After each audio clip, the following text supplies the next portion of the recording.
Good morning, everyone, and welcome to the May 5th, 2015 special meeting of the Glendale City Council. This is our budget study session for the fiscal year 2015-2016, session number 1.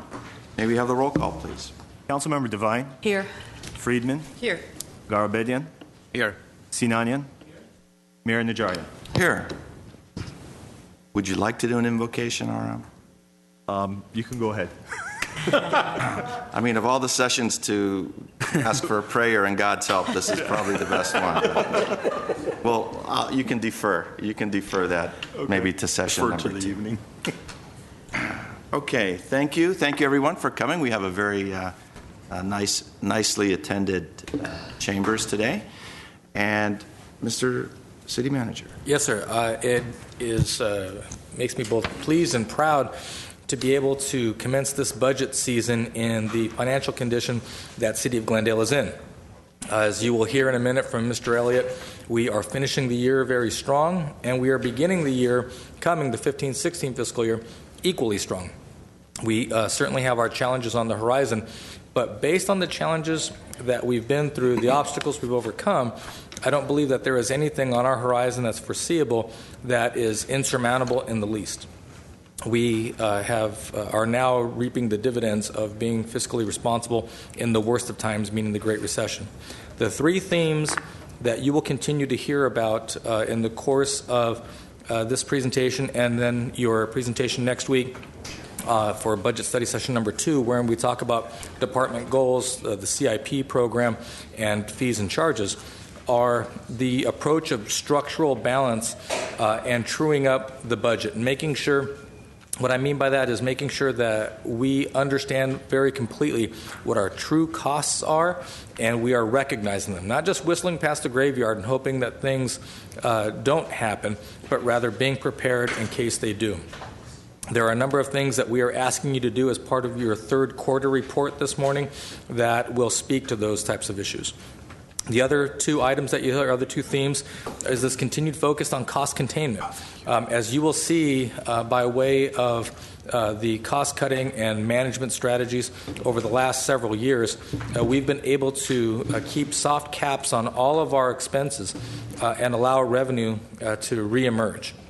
And while the PERS rates will continue to challenge us, to be sure, over the next several years, what you'll see in our projection, which is also part of this morning's session, is that there is a bright, shining day for us in the future as long as we don't make a mistake.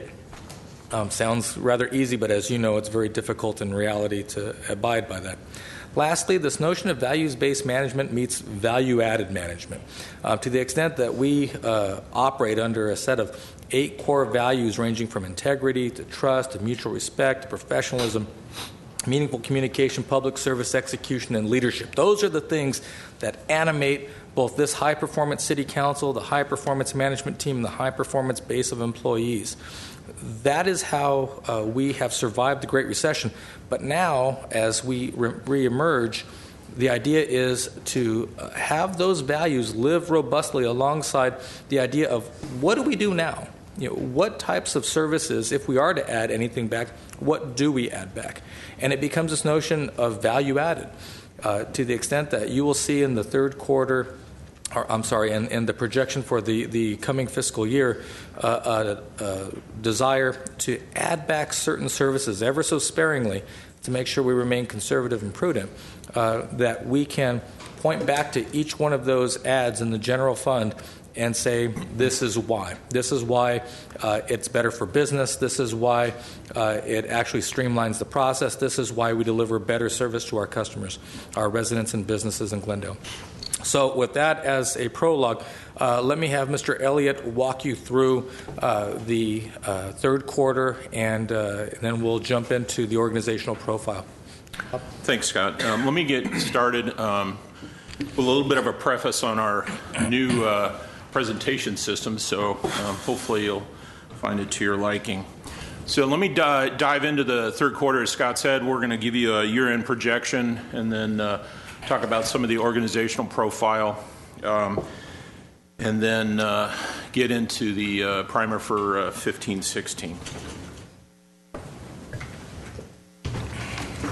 Is that what you're talking about? I'm new at driving this, so bear with me. Is that the new sort of graphic that Yeah. we're talking about? Okay. Okay, so third quarter update. Our revenues have continued to come in a little bit stronger than last year. We're about 5.2% higher than the same time in the previous year. We've had strong increases in our sales tax, property tax, and utility users tax. And actually we're forecasting a little bit of a surplus for the end of 14-15. Let me interrupt you, Mr. Elliott, and we just need to take care of a little bit of housekeeping. Anyone in years in the future want to know exactly what we were doing, they'll understand with the presentation and the budget. The agenda item will be in the record. We're going to have to read this in the record. 1, Director of Finance, regarding Budget Study Session 1, Fiscal Year 2014-2015, Third Quarter Update, Year-End Financial Projection, Proposed Budget Adjustments, and Organizational Profile, Fiscal Year 2015-2016, General Fund Forecast, Proposed General Fund Budget, and Budget Calendar. Okay. 1A, motion to note and file financial status report for the period ended March 31st, 2015. And 1B, resolution appropriating $3,567,265, of which $2,439 and $2,439,265 represents a net increase to fund the third quarter budget adjustments to adopt fiscal year 2014-2015. Thank you. Please proceed, Mr. Moving right along with the third quarter, our third quarter resources, as you can see, we're about 54% of our total. As you have heard in the past, our revenues are fairly skewed throughout the year. We get a big chunk of property tax in December and another big chunk in April, which would not be included in here. But overall, we're tracking a little bit higher than the previous year, which is a good sign. Some of the revenues that I can drill down on with this wonderful little tool. You'll notice our revenues from other agencies were well over, and that comes from some additional information or revenues that we got on our SB 90 reimbursements, along with some other grant information and mutual aid reimbursements, along with motor vehicle in lieu, which pushed that category well over 100% for this point in time. Diving into the non-operating revenues, oftentimes we receive revenue that doesn't necessarily fit in any other category, or it's a one-time revenue. For example, AB 109, we received a big chunk of that. That's the realignment for law enforcement. That is included in that total. We've got advertising revenue in that. That's basically bus shelter advertising that we receive. And unclaimed money and property, that's escheated money that we do for unclaimed deposits, are included in that category. Mr. Elliott, where does that $689,000, is that coming from? That's from the state. Is it coming from the state via the county, or is that coming directly from the state to the city? And is it based on our population, or is it based on other factors like crime rate or residences of parolees? I don't know. That's a good question. I don't know the particulars. That funding comes directly from the state to the local counties, police chiefs association. So it's a unique funding source that's never occurred in California. And the way they base it on is, depending on the counties, the number of AB 109ers, they call them, that were released to the county. LA County had the most populace. Then they divide that money up. The chiefs decided we divide it up by our cities and by the number of resources we have. So Glendale has 2 police officers and a sergeant assigned to AB 109 activities. In the past, Glendale was only getting about $200,000. So I was able to show that we are doing more. Actually, we have more resources than any other municipal agency besides Long Beach, LAPD, or LA Sheriff. The LA County Chiefs then agreed to give Glendale that lion's share. So we've got actually 2 years worth of money this year to help fund all those activities. But they do give it to the counties dependent on your size. And then the LA County Police Chiefs, we agree as a group how to dispense that money. In Glendale, it was agreed would get the lion's share of the money because we have more resources than anybody else doing those activities right now. Okay. Good job, Chief. All right, Good thank job you. of advocating for us. I didn't realize that. Chief, Chief? excuse me. It's AB 109 activities. What are those activities?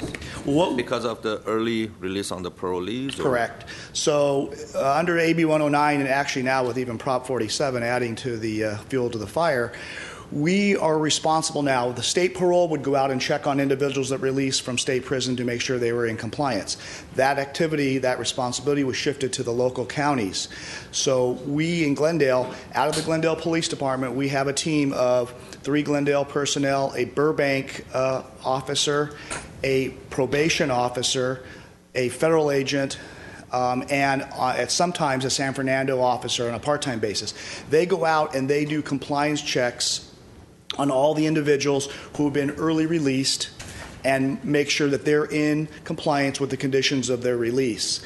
What we also do, too, is as our officers come in contact with individuals who are on early release that are in Glendale and maybe have come in contact with an officer acting suspiciously or doing something, we go up and follow up with them, even if they live outside of our city. If they're frequenting our community and they have histories of arrests for burglary, theft, drug abuse, things of that nature, we go out to their home and talk to them and say, we noticed you were visiting Glendale last week, and we want to make sure that your stay was very helpful and fruitful, and we want you to know that we keep an eye on you and keep our community safe. So I can tell you that the team out of Glendale is one of the busiest teams of any of the teams in LA County.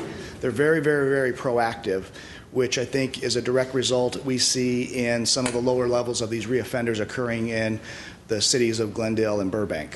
Thank you. I don't want it to be lost on the council or the community, though, that all things being equal, we'd rather just as soon AB 109 not be impacting the community. It isn't as though they're giving enough money to fully do the job. The caseload that's been hoisted on local agencies like Glendale's far outstrips the revenue that's being given to do that job. It's unfortunate, but it's true. Those 3 officers, those 2 officers and a sergeant, were taken off of other details to have to do this new semi-funded mandate from the state of California, and that money is in jeopardy every year.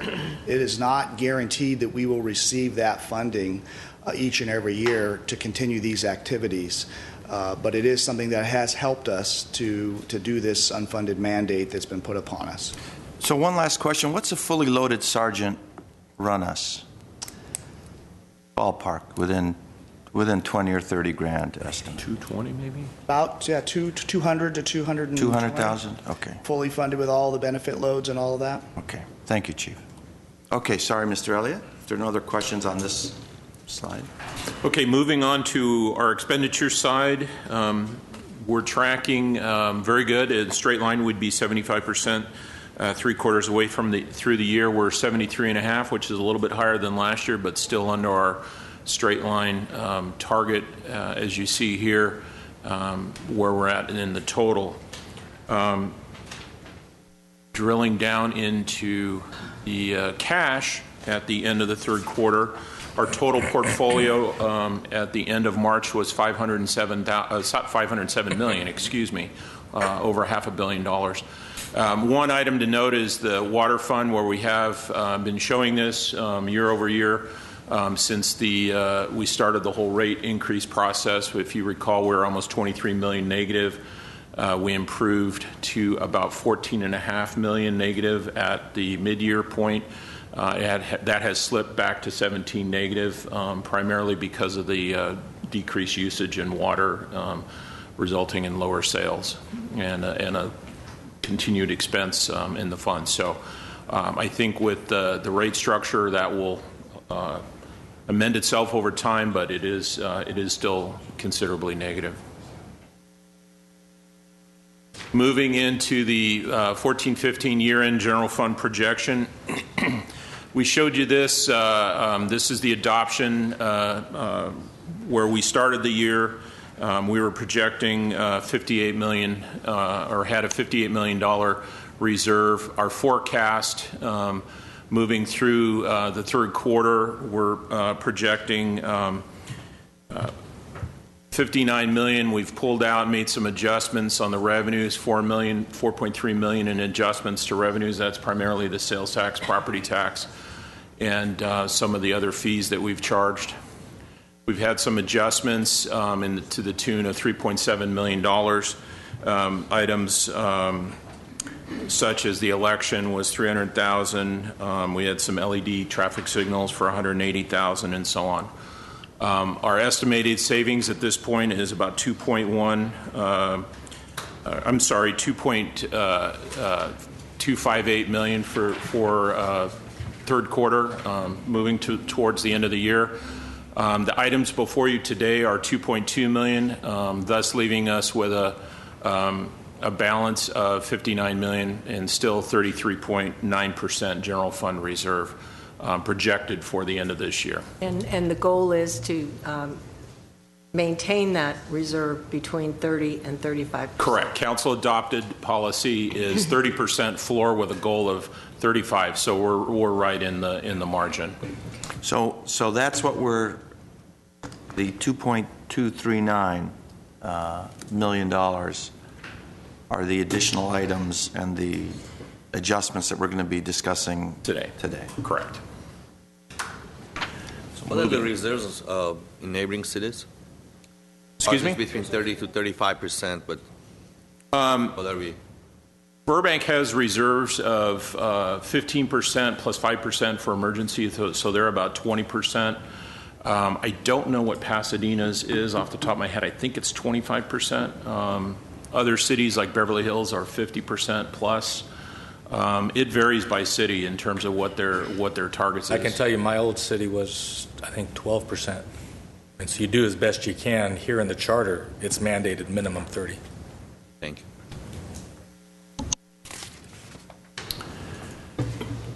So some of the proposed budget adjustments that we're asking for total about $2.2 million. One of those items is funding for a building maintenance fund. It's been a long-term goal to establish a building maintenance fund, so we have a funding ability to fund those needed replacements such as roofs and major AC systems that come up every now and again. We have mostly older buildings within the city, and this would be a ability to give us some structure in terms of how to fund that. This is seed money for Public Works to start that process, and then we would ultimately come up with a year-to-year funding scheme like we do all our other internal service funds. Second large adjustment is $800,000 for the library and an RFID system for their checkout and security and inventory of their books, and that's throughout the library system within the city. $28,000 for funding the STAR Youth Program. Police, there's a combination of $354,000 for the GPOA MOU adjustments that took place this year, and this is the appropriation for that. And an additional $106,000 for funding of the DNA lab that's just getting going and additional costs since the grant has run out.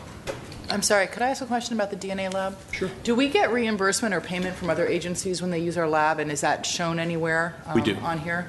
That would be included in the revenue source, and that is offset against the cost of running the lab. So what is the true cost? If this is $106,000 per year, when you subtract that offset, approximately what are we at? Just, do you know? Off the top of my head, I don't know. It's a budding enterprise. The lab, the total cost for operating the lab is approximately $400,000 a year. We've been using the federal grant to fund the majority of that. Really, the grant's been funding the 2 DNA analysts, and so they're going to be coming off the grant that expired in March. We have already billed out, just in the last 5 months, over $80,000 in contractual services to other law enforcement agencies. I'm just trying to get a handle on, once the grant money is gone, with considering the money that's coming in, what are we looking at, plus or minus? I'm assuming it'll still be a minus because it's primarily for our use. So what is that cost you anticipate going to run us each year? Approximately $100,000. Well, next fiscal year, we've already got a commitment of $250,000 from the Community Foundation and the Verdugos. And with the revenue that we project that we'll be able to take in, as I've been doing infomercials to other agencies to use our lab, we project that it'll be a cost neutral. But for this last quarter, because the grant ran out end of March, We just needed a stopgap of $100,000 to get us Okay. through this fiscal year. But you think there's a possibility it might even be revenue neutral at some Yeah, it point could in be the some future? possibility. It could be. That's It the could goal. That is the absolute goal, and And it's money well spent, so I have no argument spending $100,000 on it. I'm just curious where we're going to see it go. So thank you. thank you. And if I can make a suggestion, Chief, I think that the services of our lab should be marketed to private defense counsel also, both within the region and outside of the region. Obviously, there may be some, we can't have the same lab doing the testing that our PD provides, but certainly there are some cases where our lab has not done the testing and that some other agents or some other defendant may wish to have it tested at our lab rather than. And we are doing that now. Some defense attorneys will contract with private companies. One of the companies is a company by the name of Bodie. They do the analysis, but they come to us because we can upload it into CODIS to the national database, and they pay us for that service. We've also met with some members of Project Innocence at the Stanford University to talk about them applying for grants and using our lab to check DNA from cold or old cases to see if there's new evidence that could exonerate persons that may already be in custody. That's their goal and their mission. Okay, that's good. Thank you. The last item in the general fund is a reduction of a Roosevelt funding from the general fund of $50,000 that was earmarked earlier in the year, and the proposal to substitute $200,000 funded from the Economic Development Corporation outside the general fund. Before we move on out of these adjustments, and if we scroll back, there's kind of the relationship between these two things. To the extent that we are looking at this $2.2 million budget surplus for the current fiscal year, the idea, if you were inclined to not simply put it in the general fund reserve and spend it, it's one-time money effectively. And so we would try to spend it on items that would be one-time, more or less expenditures by way of capital. That's going to last multi-year. But as Bob points out, also looking at the obligations that we have for GPOA and for the DNA lab. So the idea here is that those two line items, the 354, the 106, are going to make their way into the general fund budget regardless. Whether you use this money or not, and it just rolls into the coming fiscal year. To help offset the impact, we're recommending using that money for these operating expenses. But again, the lion's share, the $1.8 million, is building maintenance and the library RFID system. With respect to the building maintenance, I talked about truing up the budget and getting to structural balance. This probably is the one of the last, if not the last area that we really have ignored throughout the recession, hoping that we wouldn't have to put a new roof on a building because we didn't have the money and things would last just long enough for us to be able to save the money and make those repairs. Well, if you can't afford to put the roof on the building and you don't do it, doesn't mean that the roof doesn't have to be repaired. And so the idea of trying to anticipate these ongoing, relatively larger types of building maintenance issues is really the last piece in the puzzle of getting to that structural balance. The OPEB liability that we'll talk about later today, the workers' comp deficit that is being amortized out over the next several years, upgrading the fleet charges to make sure that we know, again, what our costs are and that we have a responsible fleet replacement program. This council should be commended for having tackled and confronted all those brutal facts and saying, okay, we're going to make those investments. This $1 million basically jumpstarts the program. And it is a program in need. The chief was just up here. I'm sure he'll tell you that they're sweltering across the street because the HVAC system is on the fritz. They need to get that replaced. That's several $100,000. There's no money to do that in his budget. So we can start to budget for those types of replacements and repairs. Again, not the very small thing that you would expect to be in a department budget, but those items that are unanticipated and several $100,000 or more. Okay, I got a question. Who's doing our inspections as far as which buildings needs what kind of repair, a checklist, or find out what is our liability on as far as the repairs go in the next 5 years? Because we need to know what that is. I mean, you can't put Yes. $1 million in an account, but No, that's a great question. That is a good The Public Works Department has now, under the facilities... He's If you waiting. say his name 3 times, he appears. Genie in the bottle. You are not going to cheat Mr. Galani in his time at the mic. All right, go ahead, Ruben. Mr. Mayor, members of City Council, Councilmember Karpetian, we on a routine basis do building condition assessments.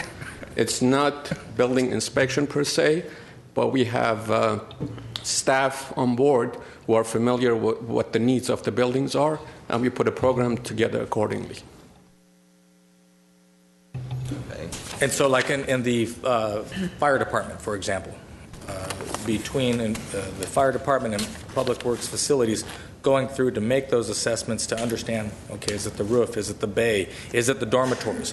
What do we have to do in anticipation of having a crisis situation to get ready for those? And that's what Rubik and his guys ultimately do. And we do more of it now because we can. And shame on us if, when we have a little bit of breathing room, we ignore those things and continue to whistle past the graveyard. And we also hire structural inspection firms to help us with the structural analysis of these buildings. okay. Does that answer your question? But yeah, because being proactive on maintaining it is going to help us down the road as well. I mean, instead of waiting for it to start leaking and then. Right. That's the whole Exactly. So we have 2 separate programs in place. One is deferred analysis, preventive maintenance analysis, and one preventive. We already have a preventive maintenance program in place that would address these issues and concerns before they happen. The deferred maintenance, you said deferred comp. The deferred maintenance. Deferred maintenance is the thing that we have to reckon with. Right. And I can tell you, when we were cutting $18 million out of the general fund and 15 and then 10, the idea of addressing deferred maintenance was not at the top of the council's priorities in terms of operations. Now we need to make sure that, again, the hallmark of this budget is discipline. And, just because we can do other stuff doesn't mean we shouldn't take care of this type of business first and foremost. Because you're right, it's kind of a pay me now, pay me more later. And so we want to catch up on the DM. Okay. Thank you.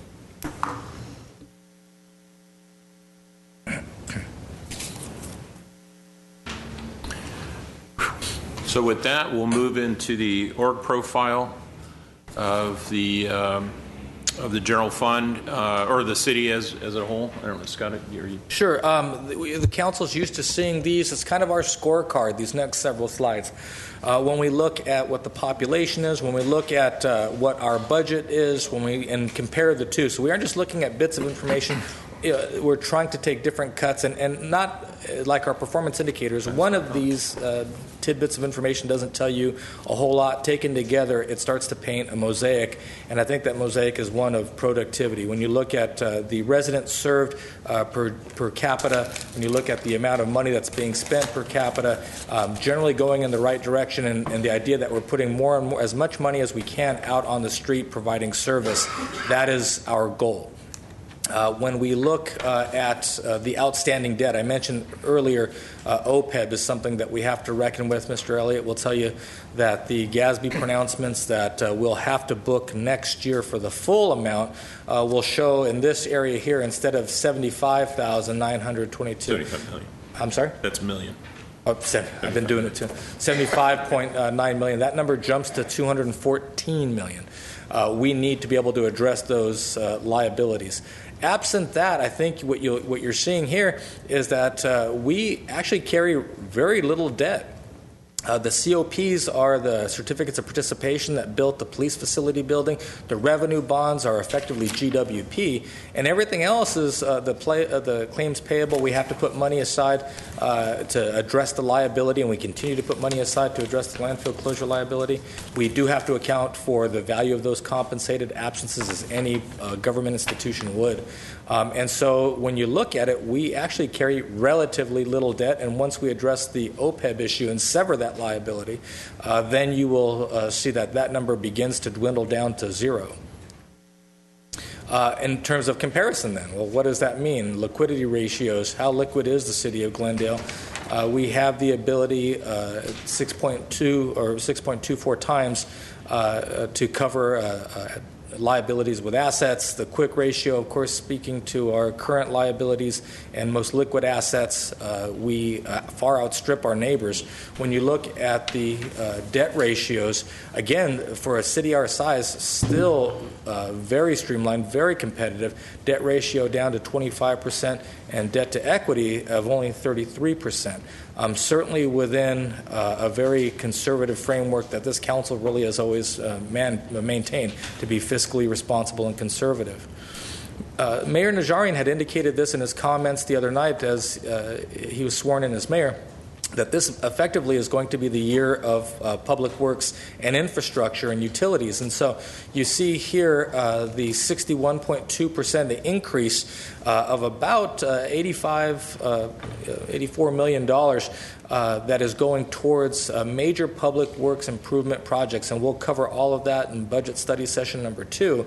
But it's everything from the Beeline facility to the Chevy Chase sewer diversion program that actually may not sound like much, but it will save us a considerable amount of money because we'll be pushing sewage to our facility at Lagwarp versus going to Hyperion, which is much more expensive. All those things that you really don't like to think about, perhaps, but you do think about, we do think about, are all coming together in this current fiscal year. And so this basically shows you a grouping of where you spend the money. And again, it's a function of looking at the infrastructure. This will be a year of infrastructure projects, which is good. I think that shows value to the community in terms of their tax dollars truly at work as yes, sir. So just to be clear, it's not a 61% increase. It constitutes 61% of the total budget. That's correct. Total budget. It's a 4% increase over where we've been, but it represents about $84 million. Yeah, it's the largest part, obviously. You see stability on the other fronts there. This is where we start keeping score and the things that are goals for the council that you've tasked us as a management team with. What you see here across the top is total city salaries and benefits across the entire organization. And then you see what the operating costs are. And so personnel over operating costs citywide. Our goal is to keep that ratio below 35%. So personnel shall not make up more than 35% of our total organizational operating costs. So we continue to hover in the low 30s, meeting that goal. You see what's happened with the employee count over the last several years, going from as high as 1873 and 1112, and now we're at 1520. We had been at 1513. We did bring back the underground, members of the underground crew, members of the underground infrastructure crew at GWP Electric, because once we did the rate plan, once we sold the revenue bonds to do infrastructure work, we had work for them to do, and we brought those some of those employees back. So the idea is that we're matching the workforce to the size and scope of the project. So good news here is we're meeting the goal. A little bit more difficult on the general fund. Same types of relationships across the top in salaries and benefits, operating costs. But the two largest departments in the general fund are police and fire, and they are almost entirely personnel. That said, we're just almost there to our goal of 75%, capping the personnel costs in the general fund at 75% of total expenditures. So we still have a little bit of work to do there. I don't know that we would actually get to 75% unless we're going to be making reductions in the public safety departments. I don't see that based on the call loads that we see. And in fact, I think as when you get to next year's revenue projections, you'll start to see this number equalize just simply because of the growth in revenue and the opportunity to do some limited amount of programming in the coming years. Big question. Yes, sir. That 75% goal, who set that 75%? As the council has adopted that as part of their principles of compensation management over the last 3 years. I recommended that back in 2012 based on my experience working with other agencies and the bellwethers of stronger organizations that can withstand economic challenges and those that had trouble. This organization was very strong when I got here. I wish I could say that I've done some amazing work, but I will tell you that when you look here at the 85%, we had a lot of employees. We carried a great deal of cost. When you look at what's gone on to the to the employee count, that's the tail of the tape. We've continued to drive down and control personnel costs. We are a service business. At the end of the day, we're not making widgets. So from 2011-12, our employee count went down from 1873 to 1520, and that's the difference between that 77% and 85%. And programmatic cuts, yes, everything taken together. So you went, you dropped, and actually, if you go back a little bit further, we've dropped about 25% of the workforce. There's a slide later on. And when you look at just the general fund, again, which 2/3 of which are police and fire departments, I have to tell you, police and fire have been outstanding in terms of the actual reduction in bodies. As the mayor had indicated, those are expensive bodies, particularly because of the PERS rates. We'll show you in a second. But to the extent that we have continued to remove vacancies in the police department, and that the elimination of firefighter positions as part of the ALS, BLS program, the Advanced Life Support, Basic Life Support conversion that we did in fire in 2012, that eliminated a score positions.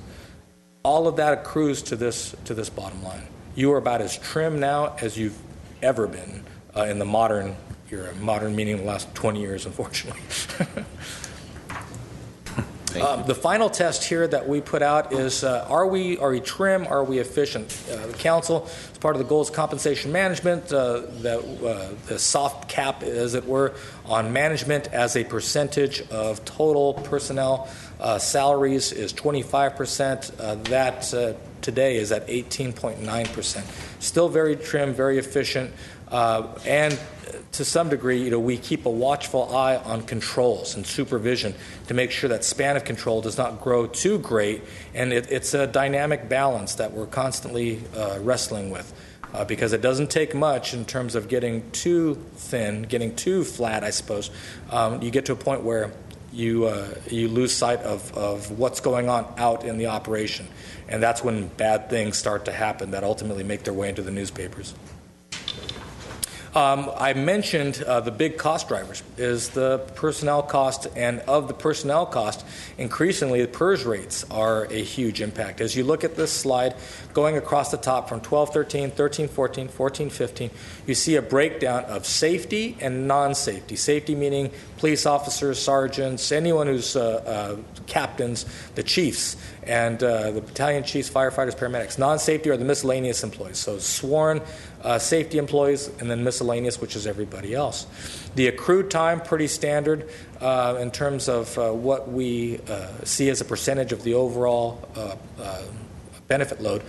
In terms of insurances, that's a function of the MOUs. When you look at employer costs, pretty standard for us, things that most employers are going to have to pay, particularly in the public sector, and where things really start to take off are in those PERS rates. The good news is that our employee associations do cost share with the city, and you see that as the negative number at the next to bottom PERS cost share. But when you look there at 14-15, 34.97%. And then 17.78, and the total there is 69.36, 48.31. What that means is that for every dollar that we spend on salary, we're spending 69 cents in the benefit load. And again, the biggest chunk there is going to be the PERS cost. Same thing on non-safety, 48%. Those are significant costs, to be sure. How sustainable is this? Funny you should ask. Because when it's actually a little bit further on, you'll see that we, I believe, are able to weather that particular storm. When you look at the employee count, I mentioned this already, we're about 24% now because we added back some bodies. 24% reduction since the height of 05-06, where we were nearly 2,000 full-time employees. We're down to 1995-96 levels. When we get into the 5-year financial forecast, I'll be able to address your question very directly. In terms of operating costs, we look at salaries and M&O. I mean, we try to make sure that we understand what those ongoing repeating costs are. The pension costs are significant, to your point, and you will see them grow to unprecedented levels over the next several years. And then we have to answer the bell as to can we afford to do that. And we've talked previously with council in terms of what the options are. We do have a discussion about funding CIP. There was a time when half of the sales tax went to CIP. That quickly eroded over the last 15 years to a point where there were several years at the Zero. where it was just zero. I want to say 08, 09, 10, where it had bottomed out. We're starting to put money back into that CIP and starting to grow it. Taking full stock of our internal service funds, and then again, recognizing that OPEB is an obligation. We're going to have to do something with that. What we do with it to address that $214 million liability is a policy question for the council, but certainly we have recommendations for you. Our revenue assumptions. As you look at our general fund forecast, we are conservative, but we by no means are sandbagging it and trying to give you a bleaker picture. We're trying to be as absolutely realistic as possible to help you make those policy decisions. We do include the revenue from Measure O, which you'll see in the coming year generally translates into some restoration of service in our general fund departments as well as our economic development program. But we are trying to give you historical and reliable tax rate growth. Property tax revenue stream growing by 3.3. Note that I'm not saying that the tax is going up, but rather the value of that stream is going up. You're not increasing taxes. This is just the organic growth that's coming off of those revenue streams. 5.2 in sales tax, 1.8 utility users, building permit activity. And then you'll note that last bullet point, the council has, the goal has been to reduce the electric fund, general fund transfer from GWP Electric by $250,000 to get to a 10% of the retail revenue. We are probably 2 years away from doing that. We've dropped close to $1 million already in that transfer and allowed that to accrue back to the benefit of GWP. So our expectation is that by fiscal year 19, we will have reached that 10% number. And at that point, our goal is to lock into 10% and then float from there. In terms of resources versus appropriations, what does this mean in the real world? Property taxes at $46 million, 46.8. It's about 26% of the general fund revenue stream. Sales tax almost $35 million, about 20, almost 20%. Utility user tax $27.7 million. Of the transfer in, about $20 million is the general fund transfer from GWP. The reason why we show you this is that if the transfer, sometimes the question comes up, well, just get rid of the transfer. You get rid of the transfer, you can just see spatially that basically that means getting rid of the entire Department of Community Services and Parks, the entire Department of Department of Library Arts Culture, and the general fund portion of the Community Development Department. Now, I don't see that as being very practical because folks are going to want at least a library or some library services. And even if you said, well, go contract out with the County of Los Angeles, County of Los Angeles isn't going to do it for free. And so the idea that of that $20 million, you could absorb those three departments. If you lost the utility user tax, which a small group of folks has been able to get a summary entitled, they'll begin gathering signatures to repeal the utility user tax. $27 million, that hole just gets that much bigger. Basically, what you're talking about, if you were to lose utility user tax, you probably have no choice if you could not replace that somehow with another tax measure. You probably would have no choice but to get out of the police and fire department business and contract with LA County or LA City or one of our neighbors. And at the same time, unless you're willing to accept an extraordinarily low level of service, you'd probably have to spread those cuts also to your other general fund departments. Long story short, it doesn't make a whole lot of sense. And this notion of, well, we just want the folks to have an opportunity to decide. The utility user tax was last ratified in 2009. So we can make all the arguments about good democracy that we want, but good democracy isn't asking the same question until you get the answer that you want. It was lowered in 2000. It was lowered in 2000. Not just ratified. That's it was right. reduced. What percentage? The telecom was reduced and 7 to 6.5. Yeah. I'm sorry. 7 to The 6.5. telecom portion of the tax, the electric and water are still 7%. The telecom was lowered to 6.5%. All the video services. So. Even with the general fund transfer, that was ratified twice by voters in the 1940s when it was first put in place. Mr. Mayor, Yes. so once we lock in the 10% of the transfer, we Yes, sir. stabilize at 10%. So how is that going to impact our ability to conduct the infrastructure works for our utilities? For GWP? They'll be able to operate just as we have outlined for you by way of their the cost of service analysis. It actually gives them the benefit because we continue to ratchet down. If it locks into 10%, if the transfer grows, it's because their revenue stream is growing. If their revenue stream is growing, that's accruing either to their reserve or more likely to the pay-go capital for them to do the projects that Steve has in line. Right, so meaning there will be more money available. Oh, absolutely, yes. And therefore, the burden on the residents to have to make up any shortfall. This is correct, sir. The transfer has actually been reducing from about, I think it was at a peak of about 14.5%. It's been a little over 11 down to a little bit over 10. We're getting close to 10% now, but that reduction as the GWP revenue has gone up is actually reduced the cost on a percentage basis to GWP as well. I think Mr. Zern is not appearing as quickly as Mr. Gulanian, but 3 clicks. I was, yeah. Not suddenly. Mr. Mayor, members of the council, just to reiterate what Mr. Ochoa and Mr. Elliott said, in 4 short years, we're projecting that the percentage of the transfer at the end of this fiscal year will be 10.9%. So we're almost there. We'll probably even beat Mr. Ochoa's projection on that particular one. 21-year history of the transfer, the average has been 10.8. So we've gotten it back from, as Mr. Elliott said, nearly 14% down to what the average is, and we're not stopping there. So we want to get it down to that clean 10%. And to answer your question, Mr. Susnanian, built into the COSA, as Mr. Ochoa said, our capital program is robust. So once we get those revenues set aside, we build up our reserves, we go to that pay-go once the bond proceeds are done. We have a very aggressive capital program for the outlying years. So we don't intend to stop that at all. Okay.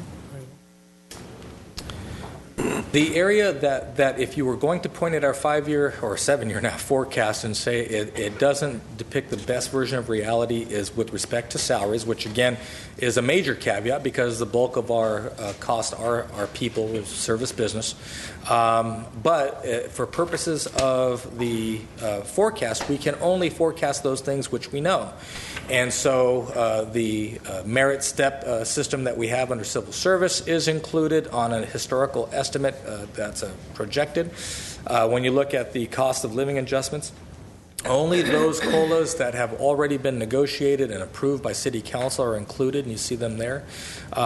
The medical benefits and extrapolation based on history, we feel pretty good about that. Annual 10% increases over the next several years with employees continuing to offset 50% cost share on the increased cost. But again, I think what you're going to continue to see, to Councilmember Garpetian's point, is PERS. We do focus, and that's a major focus of our total compensation, and it's an ongoing discussion that we have with the employee groups. I'm very pleased to say that for the most part, our associations understand that. They get that it isn't just about the salary that goes in the paycheck, it's about the benefits and the PERS cost. What you see here across the top is PERS safety and then PERS miscellaneous. These are the PERS rates that we get from PERS. This is what they tell us to expect over the next several years. In the past, when I first started out doing this, you would see these peaks and valleys with the PERS rates. It'd be very high to recover losses in their portfolio, and then they would it wouldn't be uncommon for them to drop the rates. In fact, one year in the early 2000s dot-com economy, the PERS rate for many agencies was 0 because they were super funded. They were making so much money in their portfolio. They're paying for those sins now. And we, by extension, are paying for it even more so. So you see what's going on with those rates. 35% becomes almost 48% That's nearly $40 million over that span that is going to PERS as opposed to going either to the employees or back into the organization in some other way or the community. And so this is what we're wrestling with. Again, the good news, we're offsetting some of this cost to a level unprecedented among any other city that I'm aware of in this region, to the tune of $3.3 million through cost sharing, voluntary cost sharing with our employee groups. What does that mean? Okay, well, that means that in 14-15, the percentage of our general fund, the equivalent percentage of our general fund that is committed to PERS cost is $11.2 million. That number, and this is where I think we get to Councilman Varpetian's point, is it sustainable? Is it sustainable? It can be sustained. Is it something that is easy to do? Absolutely not. And is it something that we otherwise would have done? Absolutely not. We'll show you an idea about that in a second. But the point being that you see here in that dark night of the soul, when our PERS rates are the absolute worst in 1920, and then they level off, we're at 15.1% of the general fund. That's the equivalent value there. That's how much money is being sent to PERS. As a benchmark, as a management recommendation, our goal there would be to keep that less than 17. Cities that get above 17% of their general fund are those cities that start to teeter towards bankruptcy. And in fact, when you look at, albeit self-funded cities like San Jose or San Diego, they are at 20%, 22%. Of their actual general fund are going to pay not just the retirement pension costs, but also retiree medical costs. And in fact, the retiree medical is almost as much of a budget drain as the pension cost. And so the good news here, relative, I suppose, is that when you see those rates get as high as you see them here in 1920, 2021, 21, 22, you see that they've effectively flattened out. Can it be sustained? It can be sustained. Is it sustainable if it continued on this trajectory? Absolutely not. But at this point, because Glendale was never one of those cities that got very exotic and didn't offer all of the bells and whistles that many other cities did, that you are going to be able to make it through this particular episode. By way of historical average, you see the 41-year average, 22.7 and 11.89. Today, we're at 34, almost 35% on safety, and that's not unprecedented. In 81, they were at 36%. So there is some cyclical nature to this, but once you get into those 40s, boy, oh boy, that's where it does become very, very difficult to stomach. But again, you look at 20, 21, 22, the numbers flatten out. And the good news there is you'll see in the forecast, with revenue continuing to grow, you finally start to see some budget relief. Are those projected rates ours or CalPERS? Those are CalPERS projected rates. The first 3 years are projected from CalPERS, and then we've just moved those out. Because we don't have any better information. So you remember last year they reduced, they gave us our revised rates. That was a little bit better on the front end, a little bit worse on the short end, but they're really making fine-tuning adjustments. I don't think you're going to see, as much as we might hope for it, some wholesale changes based on the very aggressive double-digit returns that they've been seeing in their portfolio. I think right now what they have, they've beaten everybody into submission. They're going to keep on the trajectory that they're on. Can you go, excuse me, can you go back to slide 31, please? That it says for fiscal year 15-16, this has already been approved? Yes. When was this approved? These were done. Questions because No, by all means, sir. This was done last year for a 2-year deal with GCEA and with GMA. 3% COLA with a 1% give back on the PERS cost share. Got it. Okay, thank you. 7 years. Something like So I mentioned total compensation equation. Ideally, you would see that in a more normalized situation, the salary, which we peg at on average 59%, benefits 24%, retirement at 17% of the total comp equation. Ideally, salary would be higher, retirement would be lower, but given the extraordinary condition that PERS has found itself in, that's not the case, and you're seeing it skew the total comp equation. That's something that, as a matter of business, we do need to wrestle with. So the idea for us is, how do we still provide value on that value proposition to the community? I looked for it in an earlier slide and didn't see it, and it's not on this slide, but something that would be helpful, and I'm sorry if I missed it, just for the public, is the percentage that the employee picks up, just so that they have that understanding, because we've mentioned it several times, but you haven't quantified it. Excuse me. The cost sharing is actually on slide 33 in terms of dollar amounts. 10%. It varies by bargaining group. Right. Most of the GMA and GCA are on 3% cost sharing in terms of the give back. The cost sharing column is the total amount. Percentage. Right. Yeah. This will be a little bit easier, I think. There was an earlier slide, just for next time we do this, Sure. there was an earlier slide where you gave the city's percentage, Sure. but you didn't give you would have to sort of do a lot of addition to come up with those. Because it does vary by group. IBW, I think, is 0.5. This was the slide. Right. So for public safety employees, just the primer on PERS is that there's an employee share and an employer share. Safety rate, the employee share is 9%. The employer share is the amount that gets charged to the city. It's just average. And to the participating agency, in this case, City of Glendale.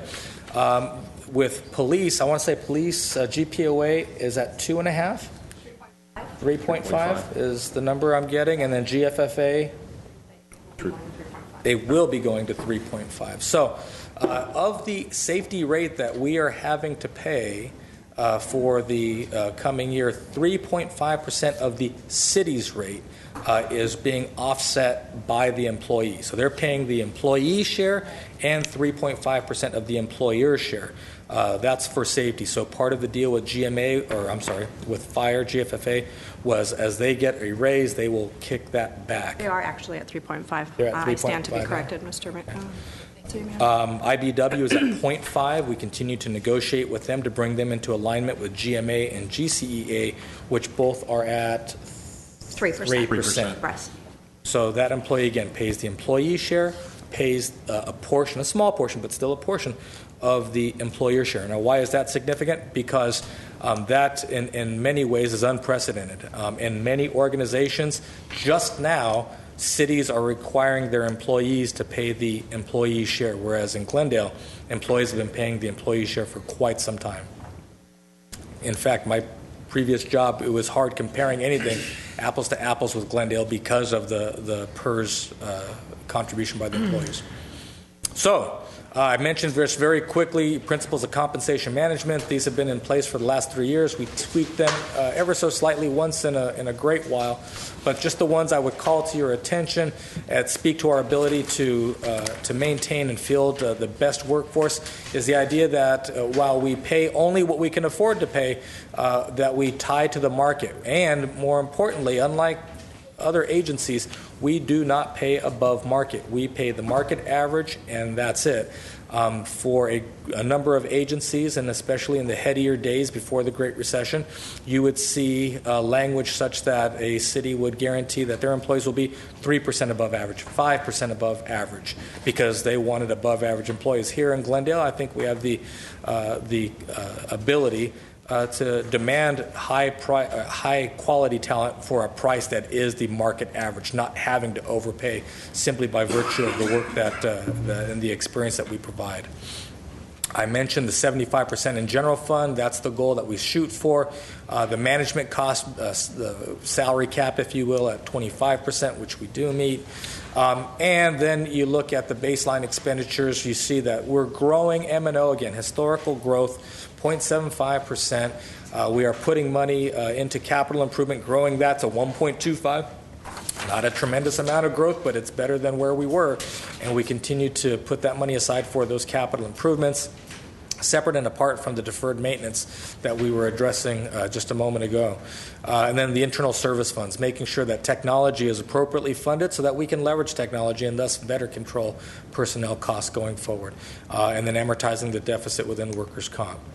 What does all that mean? All that means that you look out over the next 7 years, you see our projected resources across the top, which does include the general fund loan repayment from the redevelopment agency. We last month or month before did have that court victory, a very decisive, compelling court victory over the State Department of Finance, thanks to Ms. Van Meiden and our special counsel. Let us know when you get the check. Yeah, right. Well, funny you should ask, because we were due to receive a payment from the state in the month of April. They have not paid us. And to the extent that they are saying, well, come and litigate again. Well, we won on the first, probably much more complex, much more difficult case. It would seem that we should be able to win on another case that's predicated on the first win. And so we are hopeful and expectant that that will come to pass. Now, I feel very comfortable recommending to you in terms of the appropriations for the coming fiscal year that we count those monies that the state has in our favor. However, if we were to sue again and to litigate again and lose, well, then that's a different story. And we've shown you that here, that if you see the next to last line, loss of GRA payment, that money comes directly out of the general fund. And so having what we project, the good news here is that we're projecting starting year surplus for next year of $2.8 million. I haven't been able to say that in 10 years. My organization is beginning the year with a projected surplus. If we don't get that general fund repayment, then you're a 3.1 deficit going out. And you see with the net surplus, the very bottom line, is that truest tale of the tape if, in fact, the state continues to take the approach that they've taken. Now, I can tell you that thanks to lobbying by council at the state, that there appears to be no desire, no stomach from the legislature to take up this budget trailer bill that would really gut any of the victory that we had in court and really deny justice to the city of Glendale and other cities. The Speaker's office doesn't seem to be good to go with it. The Governor's office now is retreating, and it seems as though all that's left are a handful of folks in the Department of Finance that, for whatever reason, seem to want to be rather nasty about this. Indeed, I think the term bad faith is not out of line here, where they're just being vindictive. They've lost. They continue to lose. They're losing. You saw the Emeryville versus Department of Finance case a few weeks ago. That basically is not directly on point for us, but it does speak to the re-entered agreements that cities and the redevelopment agencies had. Our lawsuit over what that interest rate should be. It does seem as though the state, sitting on a nice pile of cash in their own right, does not need the money from the local agencies. And boy, is it hard to understand just what exactly their game is. Just for clarity, what is the amount of the check that we should be getting from the GRA I believe payment? This one was supposed to be $2.93 million. 3.9, I think. 2.9. Okay, thank you. And this 3.9 is part of that amount that we were litigating before, or no? This the overall, yeah, because we did win. The quick backstory was, you recall, we had $45 million in loans, and even that was reduced by about $20 million. We took a $20 million haircut right off the bat during the dissolution of redevelopment. The state had obliterated all of those loans. They passed a trailer bill to keep cities, a cleanup legislation to keep cities from continuing to sue them, called AB 1484. That said, you can basically you can resurrect these loans if you play ball with us and wind up all your redevelopment affairs. Glendale was one of the first to do that because we knew what the value of our loans were. They said no. They confirmed that the number was $66 million. Came back later on and said, actually, no, it's more like $45 million. At that point, for lots of different reasons, we said, okay, we'll even go with that logic. They then sent us a letter that says, actually, you owe us money. They had the gall to tell you, but we won't collect on you. It'll just be zero. And we said no and went and talked with them. Suddenly, it was $14.5 million that they were willing to give us. The issue then became the interest rate. The State Department of Finance said that they would re-enter the loans with the local agency investment fund, the LAIF rate. Now, the LAIF rate in the 1990s was well above 10%. These loans go back to the 1970s. And so it resets every quarter. The basis of our litigation was our argument that when you resurrected the loan from 1970 by your own language, that would have a LAIF rate from 1970 at, or 1977 or whatever the date was at 15, 14%. And then as time went on, it would tick down. The State Department of Finance's position was, no, what the law really means, not what it says, but what it means is that we apply the LAIF rate from the time that we give you the certificate of completion, which at that point, ironically enough, was 0.28%, the historic low. A classic bait and switch. Ultimately, the judge agreed with the city. And so that is the $45 million that we should be receiving now until the period of time that $45 million is exhausted. Under the dissolution, all of the obligations of the former redevelopment agency have to be paid, and then money accrues back to us. Some of that money would end up being the loan. So $45 million we've litigated, we've prevailed, yes, at least in the lower court. Now, they want us to litigate again over the same amount of money, or is this other monies that they want to... So it would seem. They have indicated to Ms. Van Meiden that they have already appealed. In fact, they haven't appealed, but they say they have, or at least I think they meant that they will. And they are just being, from as Jillian can answer that, she's met with these guys, it seems to me they're just being pig-headed. Okay. But in terms of the uncertainty that creates, I mean, I understand that we're factoring in $3-some million into this year's budget, believing that we're entitled to that money, and that even if that will prevail on an appeal, or even if an appeal is going to be accepted by the court. But what if it doesn't? If it doesn't, then we're going to have a deficit at the end of the year. We have a deficit, then the year next fiscal year we anticipate an escalation of the PERS rate, right? The PERS contributions. So then that's going to cause a further deficit, right? I mean, yes, sir. Then we're like in a real deep hole. To the extent that you still have a very healthy reserve, and my recommendation, again, I would be focused really on the 15-16 year. If we have to litigate and if we lose, my optimism would more closely mirror I won't call it pessimism, but your realist attitude of where the state may ultimately end up. To go to the departments and the general fund departments and cut an additional $3 million at this point, I think would be, one, difficult and perhaps premature. Sure. If we get objective evidence that the optimistic view is unfounded, well, then we have to go back and cut those amounts. And so in 16-17, this time next year, we would be recommending to you what would look like very significant cuts to the tune of $6-7 million.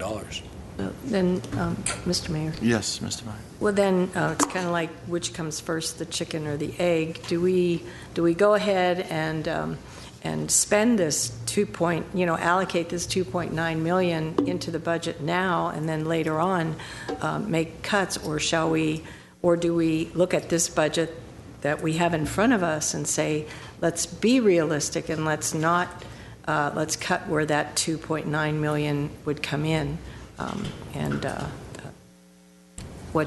my recommendation to you conundrum. is, to me, it's akin to cutting off your hand before you know that you have to cut off your hand. We have won in court when other folks said that we wouldn't, and we did, and rather convincing. As we look at the legislative tea leaves, doesn't appear that the legislature or the governor's office is going to back the Department of Finance.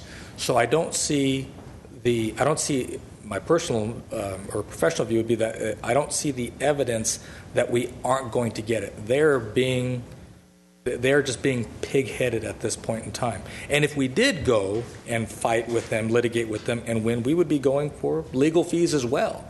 That's how out of line they are. That's how in bad faith they're acting. Now, were we to lose that, then I would tend to agree with you. I would wholeheartedly agree with you. But I don't see us as being there as yet.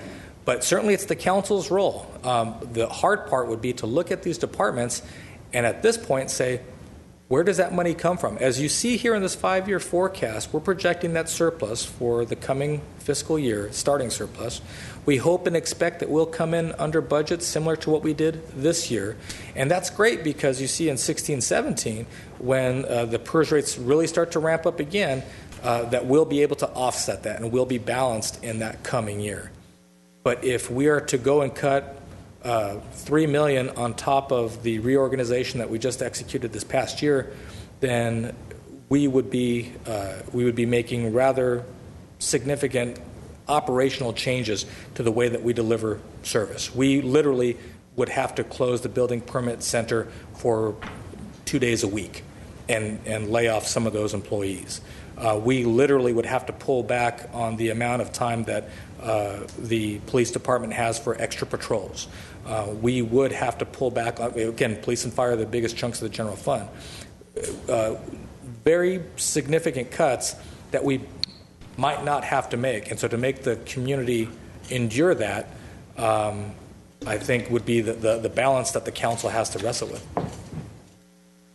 Question for Ms. Van Meiden. Are we entitled to 10% interest while the 40-some million is on appeal? That question hasn't been tested. I do not believe that the answer to that would be yes, but that's certainly something we can look into in terms of that money sitting in suspended animation until we can access it. So I don't have a definitive answer for you, but that's certainly something we can take a look at. Mr. Mayor, if I question for the city manager.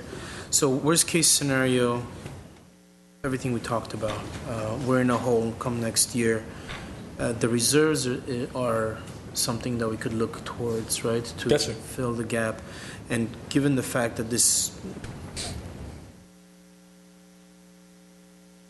potential for a shortfall is not due to anything that we're doing, but the uncertainty involved with having to deal with the state and Department of Finance, I don't know that it would be such a horrible thing to look towards the reserves.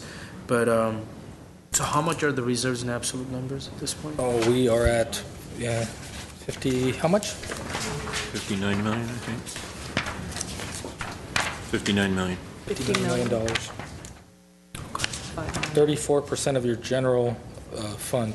Okay. It's on slide 12. So 50, you said 50? 59,093. 59,093,000. That's the projection to end this year. Okay. And that would, looking at the reserves, would take the vote of the council? Yes. Okay. So to make things even more grim, again, worst possible case scenario, we have that lawsuit, the transfer lawsuit that's still pending, right? Mm-hmm. In the, I don't know, likely, unlikely scenario that the plaintiffs prevail against the city of Glendale, what would that do to us? And when do we anticipate an answer as to an outcome to that lawsuit? I believe we're anticipating summer of this year. I defer to Jillian, but I want to say Mike was indicating summertime to go back to court. That's my understanding. So that's a $20 million hole. If we lost that, and if we were to lose that, the council would have to make a decision.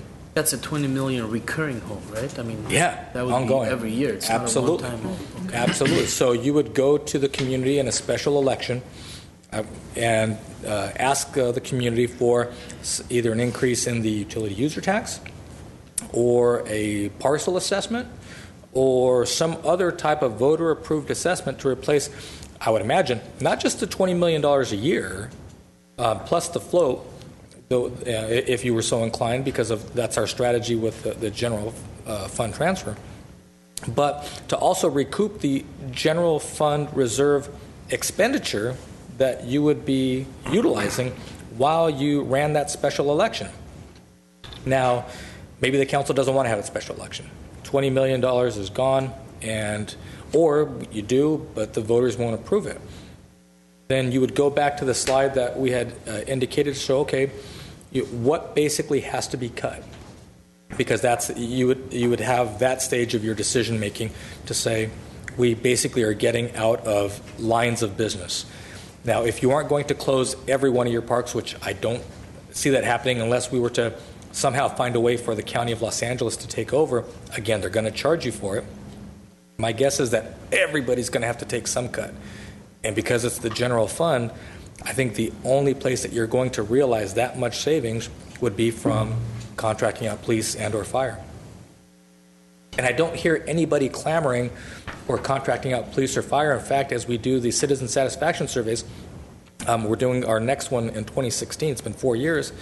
The top two departments in terms of resident approval, police and fire.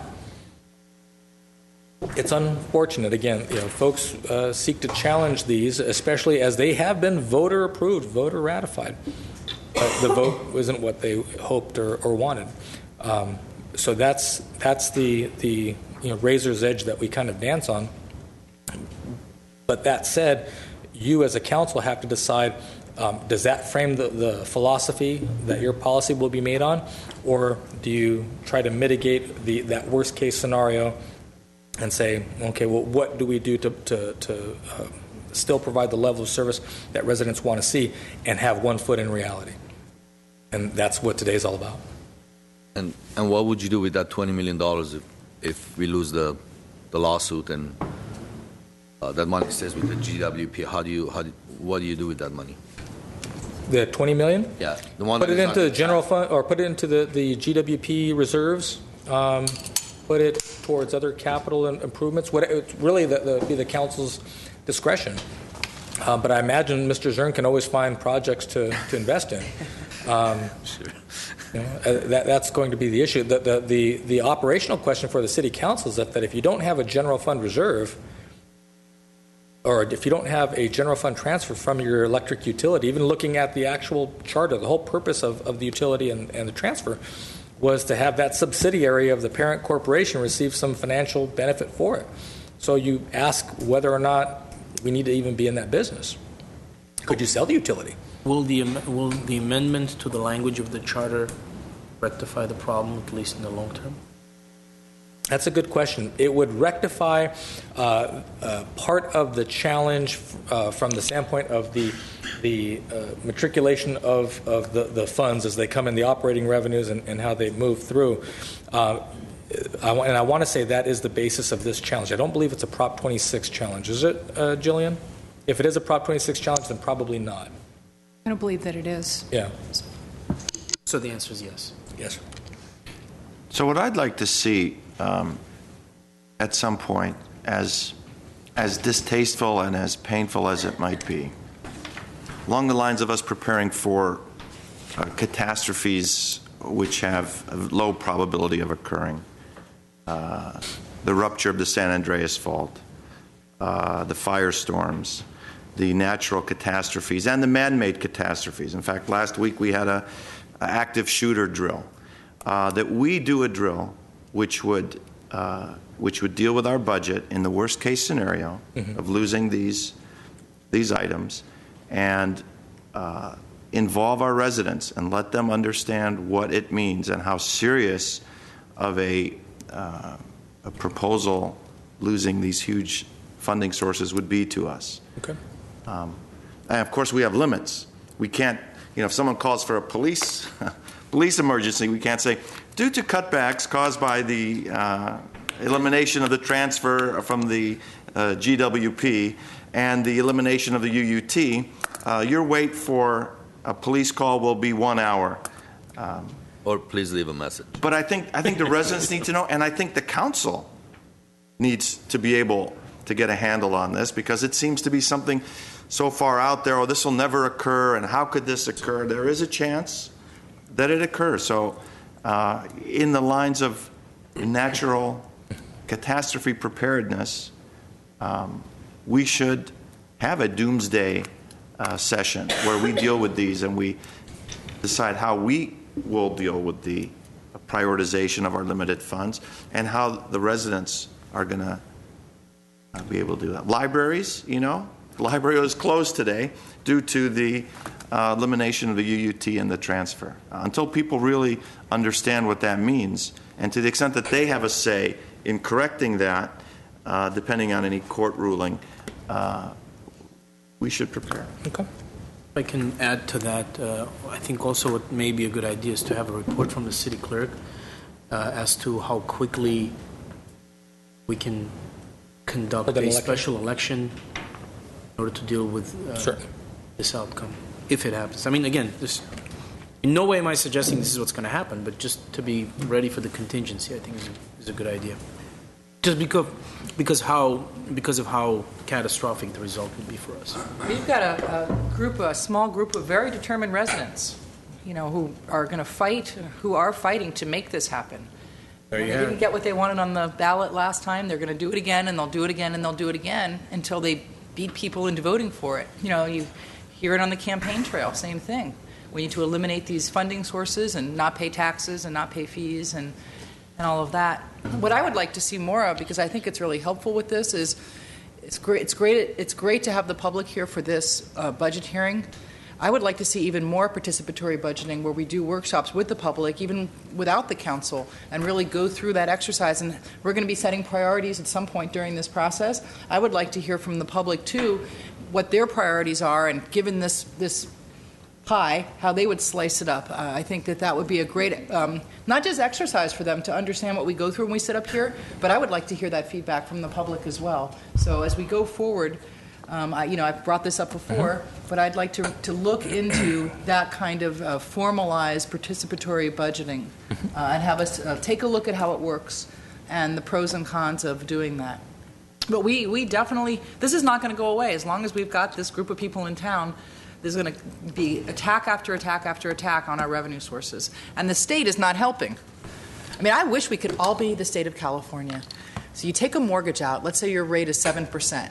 At a certain point, the rate drops and you go back to the bank and you say, well, I want that newer rate. But not only do I want it now, I expect you to pay me as though it had always been 2.5% over those years. That's exactly what the state of California is doing. When the people of Glendale voted to take that money out of reserves and loan it to the redevelopment agency, they were getting 7% interest on it in reserves, or 5% or 8% or 10% or whatever it was at the time. They were getting that interest, and by taking that money out, they forfeited that interest because they were told that it would be paid back at those interest rates. And now the state of California is saying, no, we're going to keep all of that interest that you would have earned. And that's just wrong. So, it's a money grab, and I sat up there with those people more than once. I sat across the table from the Department of Finance people and had them tell me that we were entitled to nothing and that they were going to fight us. So they're not going to give up easily. I didn't hear it from one legislator, by the way. I didn't hear it from one member of the Assembly or Senate. None of them said that. But the DOF said, nope, the interest rates are now 0.05. And even though these loans started in the 70s, we think that that's all that you're entitled to over those many years. It makes absolutely no sense. And it's just all about them trying to take as much money from the people of the city as they can. Editorial comment over. I just had to get that off my chest. So on the good side, again, we're projecting a starting year surplus for the coming year. We do have the deficit the year afterwards, so it's important that we maintain that surplus and actually try to come in under budget as we generally do. Very minor deficits in the years going forward. And again, those last 3 years, it's no surprise that as the PERS rate levels off, you see that the net surplus begins to grow because our revenues continue to increase and the costs are maintained. So this is probably about as good as it's been in 7 years. It's good stuff. So the goodish, the baddish, and the ugly.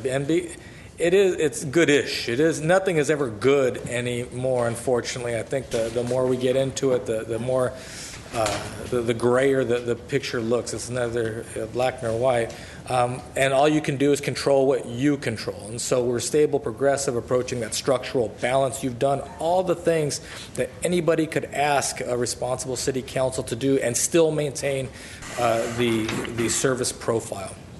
The fiscal disciplines yielding those benefits. But at the end of the day, this is still a business. It's the business of government, but a business nonetheless. And so we have to make sure that we're addressing what the challenges are, and to the extent that we have cut 24% of the full-time staff. The stress fractures are apparent in PD, in fire, in community services, in parks, in public works, most definitely. All of our line departments are showing that. You look at the calls for service in our public safety departments, you look at the amount of work that's being pumped through community development, you look at the extraordinarily streamlined nature of many of our larger departments. Those fractures are very real, and the idea then is going forward, how do we address those in very surgical ways, not add a bunch of cost to the overall organization, but just where we need it the most, that value-added management. When we look at this notion of current levels, the city is only able to provide limited program restoration. I think that's in line with the conservativeness that the council is articulating here today. We can't become the organization that we were 7 years ago. That's not going to do anyone any good. But that is change, and folks don't like change. And so that's, we are looking at the best way to deliver the best degree of service to the most number of people, greatest number of people. When you look at this notion at the same time being able to recruit and attract quality personnel, that is difficult, that is fierce. We hold very dearly to our principles of compensation management. That forms the framework, the parameters of what we're willing to do. And I think that message, to their credit, that message is absorbed and understood by our associations very clearly, some better than others, admittedly, but still they understand that we will not pay more than the average for the work that we are getting, yet still expect exceptional customer service. The rate smoothing is something that will continue to be a challenge for us. As I say, those out years, those last 3 years, the good news is that things flatten out, but that will challenge our ability to make sure that we hit our 30% general fund reserve. As the appropriations grow, so too does 30% of those of that general fund appropriation that has to be held in reserve. And so we will continue to look at ways to put money into the general fund reserve, as call it retained earnings if you want, but the idea is to make sure that we continue to be prudent and fiscally responsible. As Councilwoman Friedman had indicated, the still ugly is the damn state of California. They continue, whether it is AB 109 and the early release non-revocable parole of inmates, without really a whole lot of support by way of diversion, or it's the continued ballot box legislating that has further hampered our police department's abilities to arrest folks for what used to be felonies and now only misdemeanors, where they're back on the street literally in a function of days and sometimes even hours, to this loss of redevelopment, to the ongoing mandates from the state of California. If only they would not help us so much, I think we would be in much better shape on a going forward basis. That is the entree, or rather last slide here is this discussion in terms of the forecast. We do have the surpluses. We do have some minor deficits. PERS, as I mentioned, I don't want to beat that dead horse, is something that we are managing, that we are addressing. This notion of using technology, I think we have finally gotten to a point with our Information Services Department under the leadership of our new CIO to really make technology a force multiplier for us. And you're starting to see all the little pieces click together, and I think you'll see it further as we open up the new data center and migrate towards our new Tier 2 Enterprise Resource Program. At the end of the day, though, everything you see that Mr. Elliott's going to walk you through for the coming fiscal year is all very, very limited program restoration at best. So with that, let me have Bob walk you through next year's budget. Thank you, Scott. So moving into the 15-16 year budget, proposed budget, we'll take a little bit deeper dive into what went into putting the general fund budget together. As I talked about in the third quarter, revenue increases on the property tax and sales tax, we are seeing the same relative increases for our 15-16 year, and thus have built in some increases to the tune of about 4.5% for property tax and 6.4% for sales tax. The passage of Measure O, most recently, the increase in our hotel tax from 10% to 12%, that should net us upwards to $1.1 million in new hotel tax, and that is based on some of the expansion that has occurred in the existing hotels. Increase in the GRA loan repayment, that's about $2.4 million, assuming we do receive that. Overall, our revenue growth is roughly 4.1% relative to the third quarter, so that's what we've programmed into the 15-16 budget. Again, that includes the reduction of the GWP electric transfer of $250,000 a year. Looking at some of the assumptions on the expenditure side of the aisle, salaries and benefits have increased $5.2 million. Again, that's the 3.5% increase for the firefighters, 1% for both GMA and GCA. As we talked about the PERS increase, that's approximately $3 million. We increased the funding for our workers' compensation insurance fund. Again, that's our own internal insurance fund. We self-administer for our workers' compensation injuries. That fund has been in a deficit position for quite some time. We have steadily increased our rates that we charge all the departments, and hope to have that back to a zero by the end of the 6-year period. If you recall, we had a similar deficit, actually a much larger deficit in our insurance fund. Again, an internal service fund where we basically pay our claims out of, and that was decimated from the floods from 06, I think, when we had the landslides and had upwards of $17 million that we paid out of that fund. It took us quite a while to get that back to a healthy status. It now has an actual positive fund balance of about $7 or $8 million, if I recall. Again, workers' comp is a little bit slower on the getting healed, but we're working towards that. As Scott stated, we're looking at some limited program.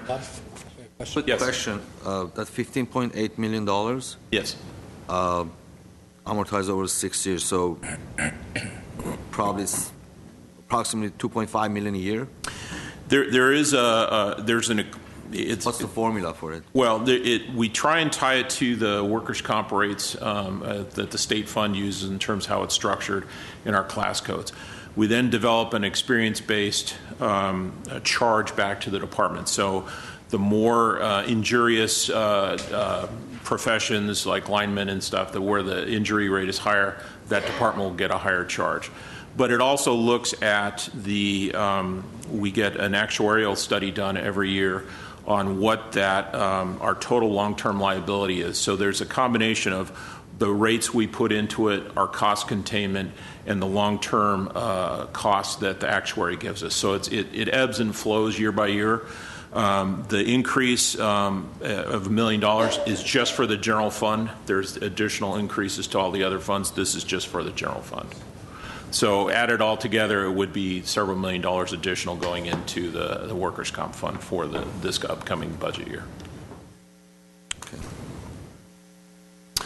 Looking again, as Scott said, we have some limited program restoration, and we have a placeholder in the budget for initial funding for our OPEB liability. Again, that's just a placeholder. As we've discussed in the past, to try and actually fund our current structure would be untenable. It's roughly a 20% of payroll would be our charge to fund that, so this is truly a placeholder at this point.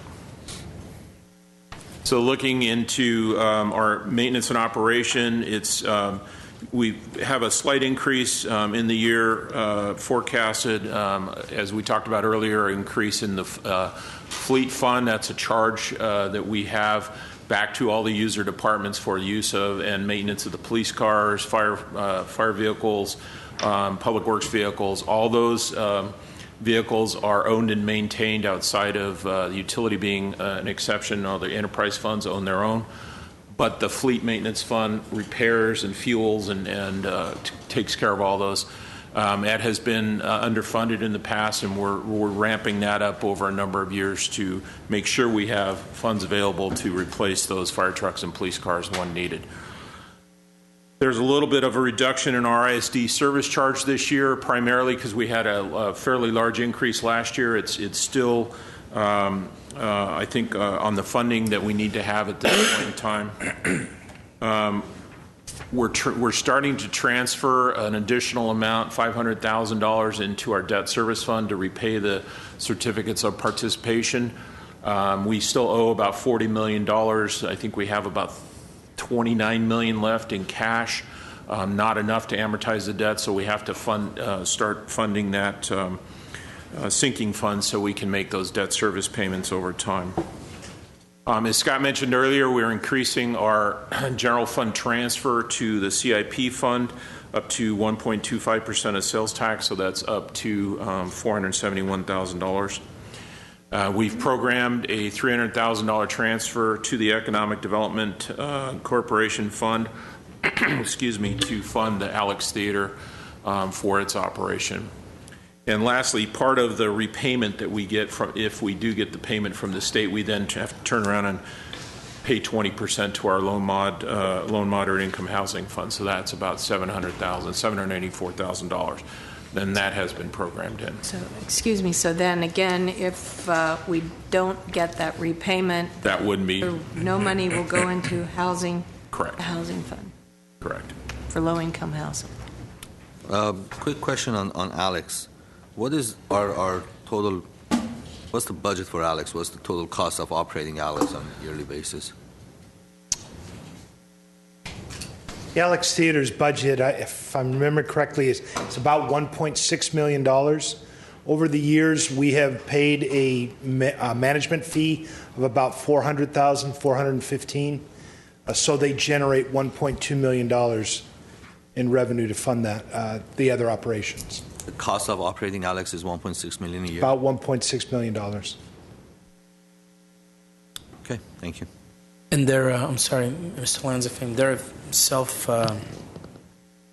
self-funding efforts haven't been successful in terms of covering that amount? A few things, and this is something that we'll come back to you with a report on from the Alex Theater. They had tried to, their strategy was to be self-sufficient by 2015 when the redevelopment agency was set to go away. They've really been delayed about 2 to 3 years on that because of dissolution. Okay. They couldn't expand the theater because we got caught up, and just now we're doing that, starting to see the fruits of that. The other big area for them was the ownership of the Alex Theater was in question until we had our long-range property management plan approved by the state of California. They couldn't go to donors and say, contribute to the Alex Theater. Who owns it? We don't know. Might the state force us to sell it? They might. And so until now, they're really unable to go after donors and large contributors. The idea going forward would be to replace those lost 2 or 3 years and then kind of smooth out. Really depends on what kind of level the council wants to see that asset become. It could be a rental house and just be closed and people rent it out, or the robust community regional performing arts center that it is today. Right. So in other words, self-sufficiency is the goal. Yep. They have been delayed because of all the factors that you just enumerated, but they are moving towards that desired goal of being. They're still moving towards that desired goal. And it's a realistic goal. I think it is, given the plan and the success that they've seen since the expansion of the theater. Didn't come as quickly as they had hoped, but you're starting to see things like Billy Elliot, Les Miserables, some of the shows that can now, musical theater especially, go there. Very well. Thank you. Do we have in our 5-year plan, do we have a sunset for funding with the Alex, or is this just a recurring line item? We have an ongoing relationship with them contractually as a management contract, as Phil says. The question for council going forward is, if we are to hold them harmless, so to speak, for the disruption of business over the last few years, after that episode closes, do we want to continue the relationship with them on some ongoing basis? I think our recommendation would be yes, because the asset is going to continue to be owned by the City of Glendale. And so to the extent that we trust it to a management company and they do or do not do all the things that we would do as a landlord, perhaps it makes sense for us to give some amount of money as part of the management contract to Glendale Arts specifically for the theater, specifically for the asset itself. Not to invest in shows, not to invest even in furniture, fixtures, or equipment, but rather to the building itself to make sure that it is maintained. So if and when that management agreement ever ends, the asset that we're getting back is we're reasonably certain that it is the way that we intended it to be. That will be coming to you, as Phil indicates, in the coming month or so. Okay, thank you. Further? Okay. Moving right along. I wanted to talk a little bit about we mentioned the program restoration, and this slide is a summary of it. We had passed out a very detailed sheet to you this morning on the dais that looks similar to this. It has the absolute breakdown for all the different components for department by department. But let me walk you through the summary in terms of what the program restorations are. It's a net of $2,144,000, and that's comprised of roughly $1.2 million in personnel. There's 19.8 additions, but there's also a 0.8 transfer decrease. There's some reallocations. That's changing titles and pay levels for 22 different positions throughout the general fund. There's a reduction in hourly wages of approximately $600,000. Increases in maintenance operation, and you can see the detail throughout. A lot of that's just utilities and other items that we need to pay. $35,000 for capital outlay, which is a fairly small amount. And we talked a little bit about the DNA lab. There's revenue offset items within the restorations or add backs, the DNA lab being one at $314,000 as revenue offset. Again, the net impact is the almost $8 million. The gross amount is $2.1 million. Taking a little bit deeper dive, looking at it graphically, these are the restorations by department. In terms of the dollars added up throughout.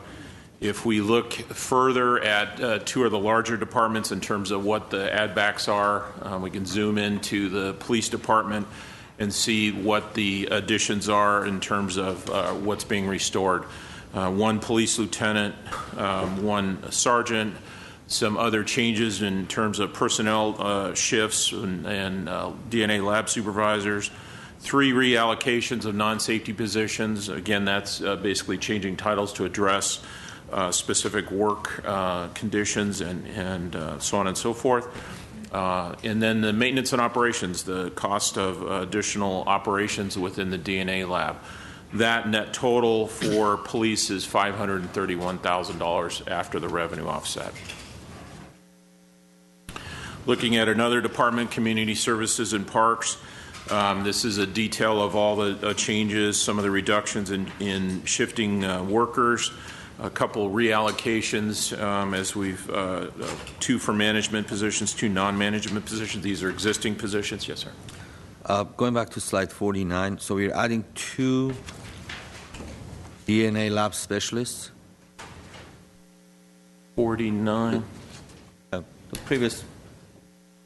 48 maybe in your my package is 49. That's why I was struggling all the. My numbers are different than what you have over there. It's your 50, I think. The previous that is a reallocation. Programming restorations. Yeah.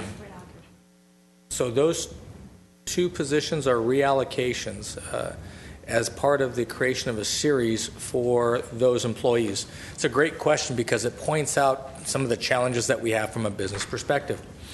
To the extent that we have technicians and they exist kind of as a singular type of position, and there's really nowhere for them to grow by way of moving up within the organization or advancing their own career. You're basically today telling them, if you want to move up, you have to move out. And so people that we've invested in, people that we've trained, people that do this type of work would end up leaving to go laterally or to take a promotion someplace else. What the chief and his staff have put together is a series for these folks that goes from a lower level type of position, almost entry level for this particular type of field, as involved as it is, to get to in this case, senior DNA lab specialist. So these folks are here, they're doing the work we want them to do, we want them to stay. We would be investing in those positions, in those individuals to this tune. That's why they're reallocations versus add-backs. So are we going to hire another 2 employees to replace what they've been doing?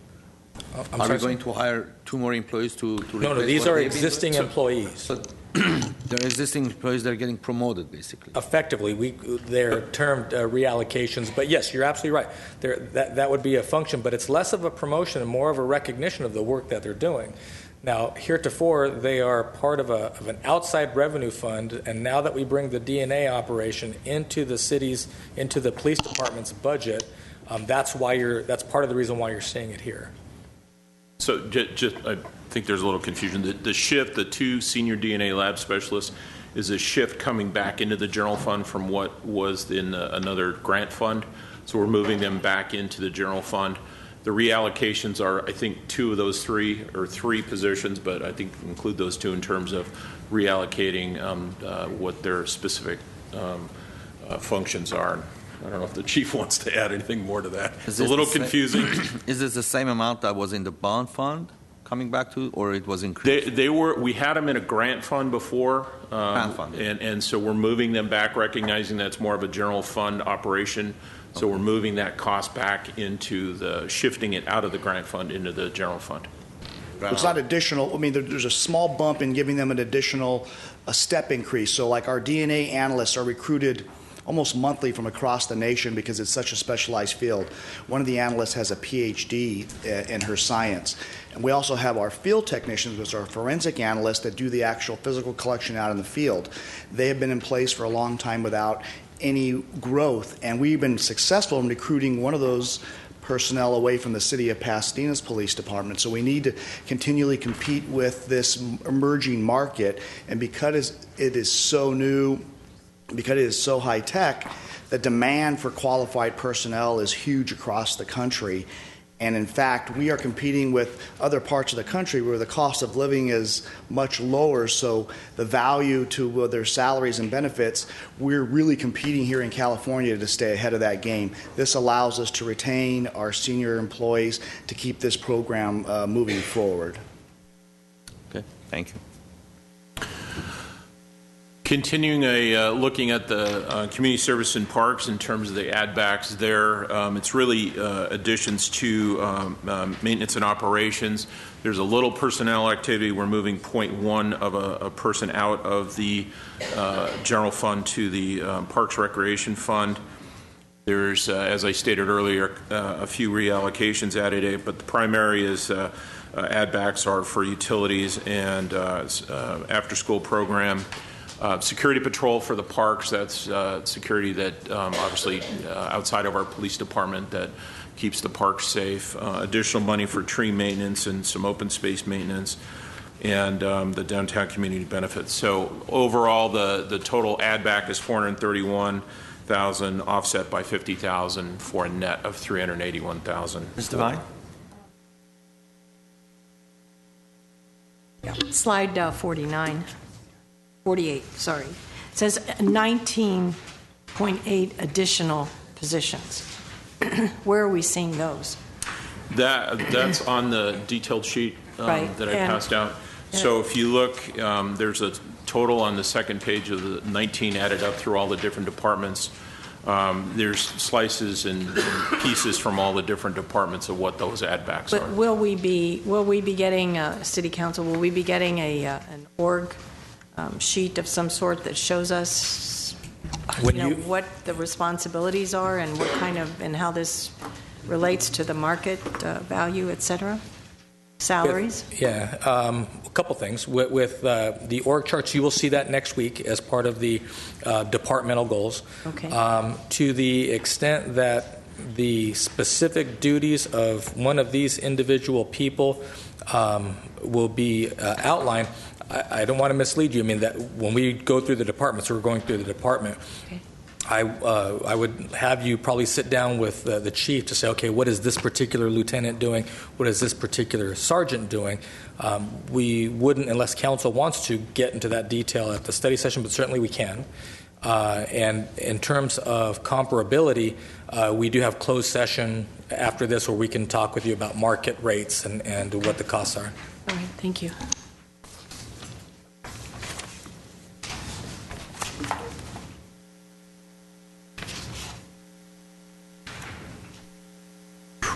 Dizzy.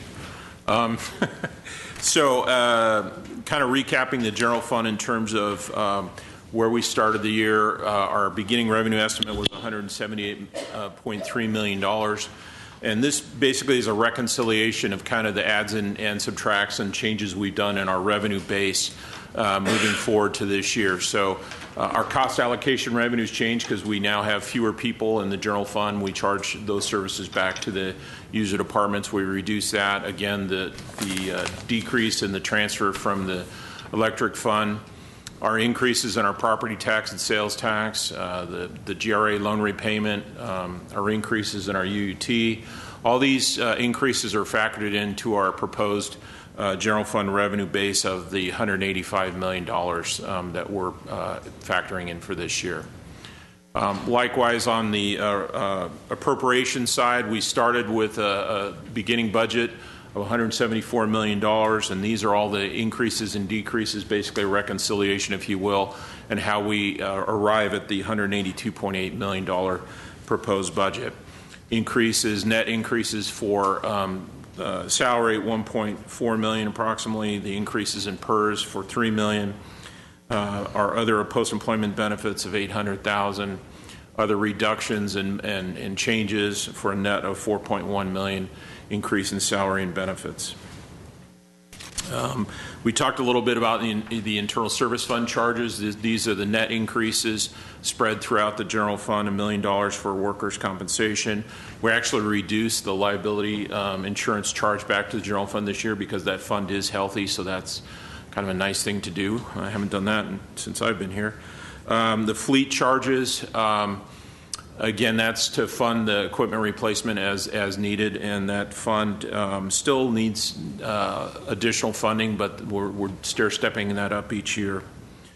ISD service charge, a little bit of an increase in this year for a total amount of $2.1 million on the ISF rates, and then increases in M&O, capital outlay, and transfers. Again, M&O is just operating like utility in those types of categories. For a total proposed general fund budget of the $182,866,551. So when we look at our, we've talked about the 19.2 from last year, giving you a look for 15-16. Our salaries ratio, management to non-management, is 19.4. The total cost for the general fund. The head count for managers versus non-managers is 13.3. Fairly large span of control considering on the head count basis. Obviously, the salary is a little bit more. Still hovering around less than 20%. So again, our total proposed budget, revenues of $185 million. Appropriations of $182.8, giving us a projected net surplus of $2.8 million moving into 15-16. What that would mean to our fund balance if we start the year at the $59 million, we add in our projected surplus, we would end the year 15-16 with $61.8 million in surplus, or roughly 33.9%.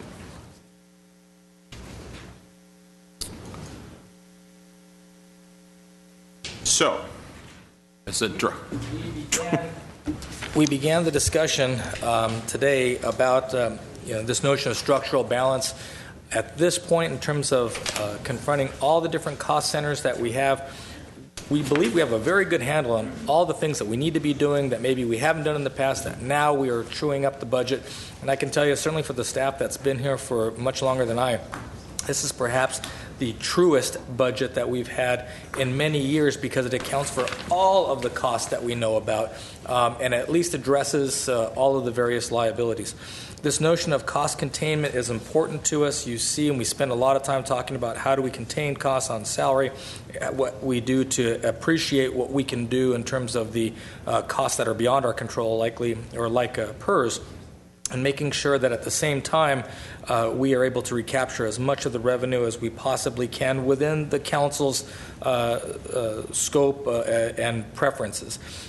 Some things you have told us, and you'll see in the next study session when we talk about fees and charges, you don't want us to be as aggressive. Other things you've wanted us to be as aggressive as possible under the law to recapture revenue.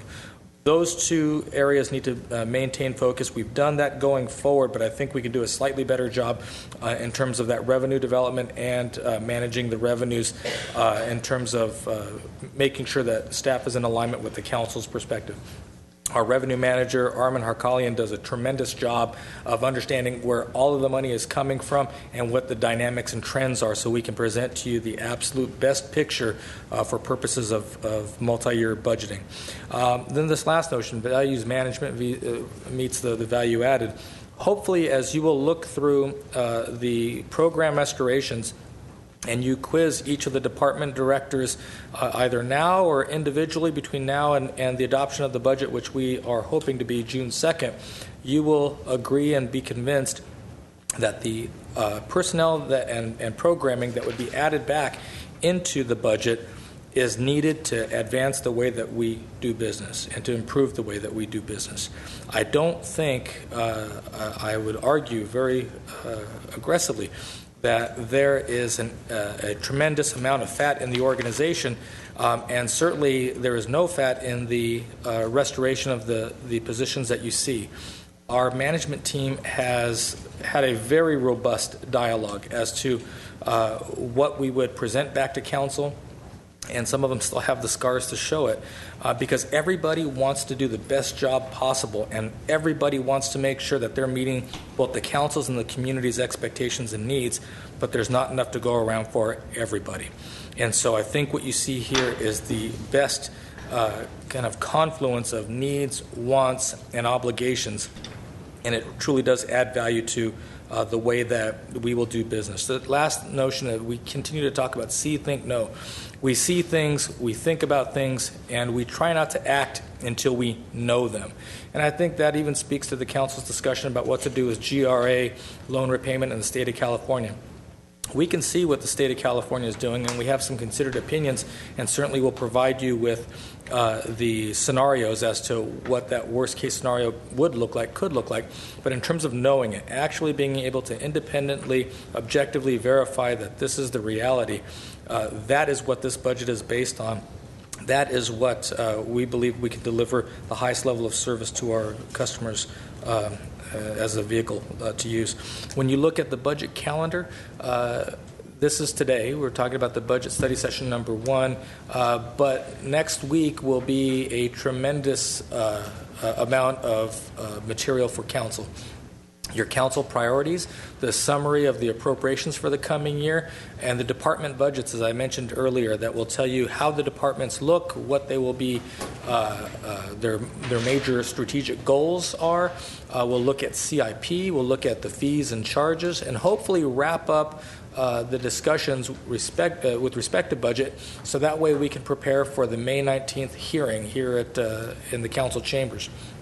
By the charter, we have to have a hearing, and then 2 weeks later we have the adoption. So our goal is to move quickly, but to move thoroughly and address any questions and concerns that the council might have. So with that, we would certainly answer any question from the council, and I don't know if you have speaker cards, sir. I do have 3 speaker cards, 3 or 4.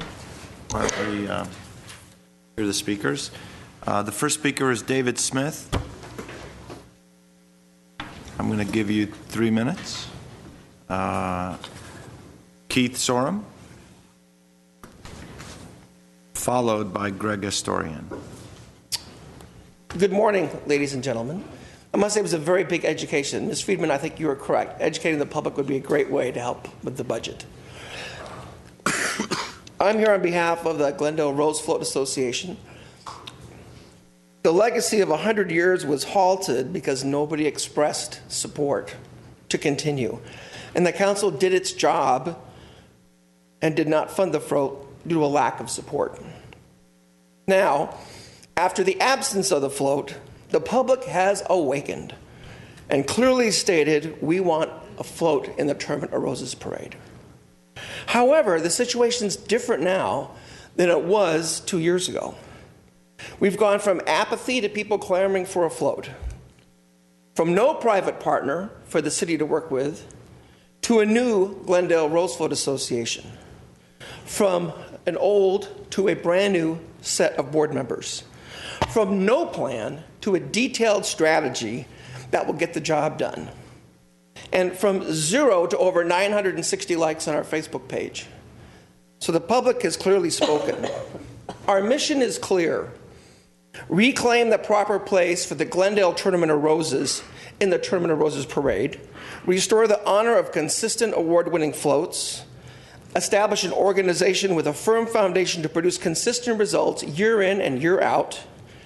Each board member has committed to a 3-year term to provide stability and increase institutional knowledge.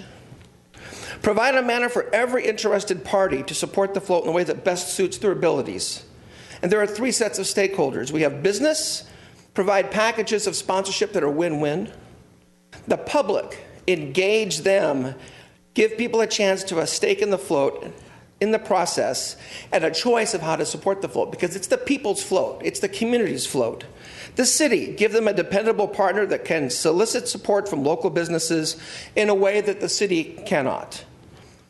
Lastly, create recognition and educational opportunities to effectively tell the story of current and future generations. If you will believe in us 10%, we will earn the other 90%. Thank you. Thank you. Greg Astorian. Mr. Astorian has left. Did David Smith return to the room? Okay. I don't have any other cards from public comment. But what's the issue before us now? We do have the third quarter adjustments that we're asking for your approval of. Anticipating the surplus at the end of the year, we're asking for you to give us that direction on the items that were listed before you. As an additional consideration is, as Mr. Sorm indicates, the question of the Rose Float. Again, just to summarize, at mid-year you appropriated $50,000 to restart the tradition. The Tournament of Roses decided in giving a conditional invitation to Glendale to rejoin the parade that the minimum budget for a float needed to be $200,000. Now, the timeline to join the Tournament of Roses is fast approaching. I believe it's next week. And so you have to make the contribution or the fee to Tournament of Roses very shortly. And just as quickly, you'll need to sign a contract with the Rose Float builder. And so anticipating that, and today being the third quarter adjustments, we're asking that if you so choose to move forward, that you do that today. And our recommendation is to de-appropriate the $50,000 from mid-year and appropriate $200 from Economic Development Fund, not the general fund. Okay, Ms. Friedman. I just have a quick question before we discuss this. That $200,000 budget, is that just for Glendale? Is it some kind of punitive budget they've given us because we left, or is everybody now having to have a budget of $200,000? I don't know that I would or could call it punitive. I think it is unique to Glendale and probably unique to any organization that wanted to come into the festival or to the parade now. As I understand it, the Rose Float or the Tournament of Roses is very much focused on the TV audience. The reason I ask is because we've had award-winning floats in the past, and we've done it for less of a budget. So if they gave us trophies with those floats, why are they now kind of telling us that that's not good enough? Because they can, and because the idea is to get more of the hydraulics, animation, pyrotechnics into the float to create a much grander spectacle that then drives the audience, that then drives the advertising, that then drives the revenue, that then accrues to the benefit of the event. So I don't know that I would call it punitive, but certainly they are dictating those terms.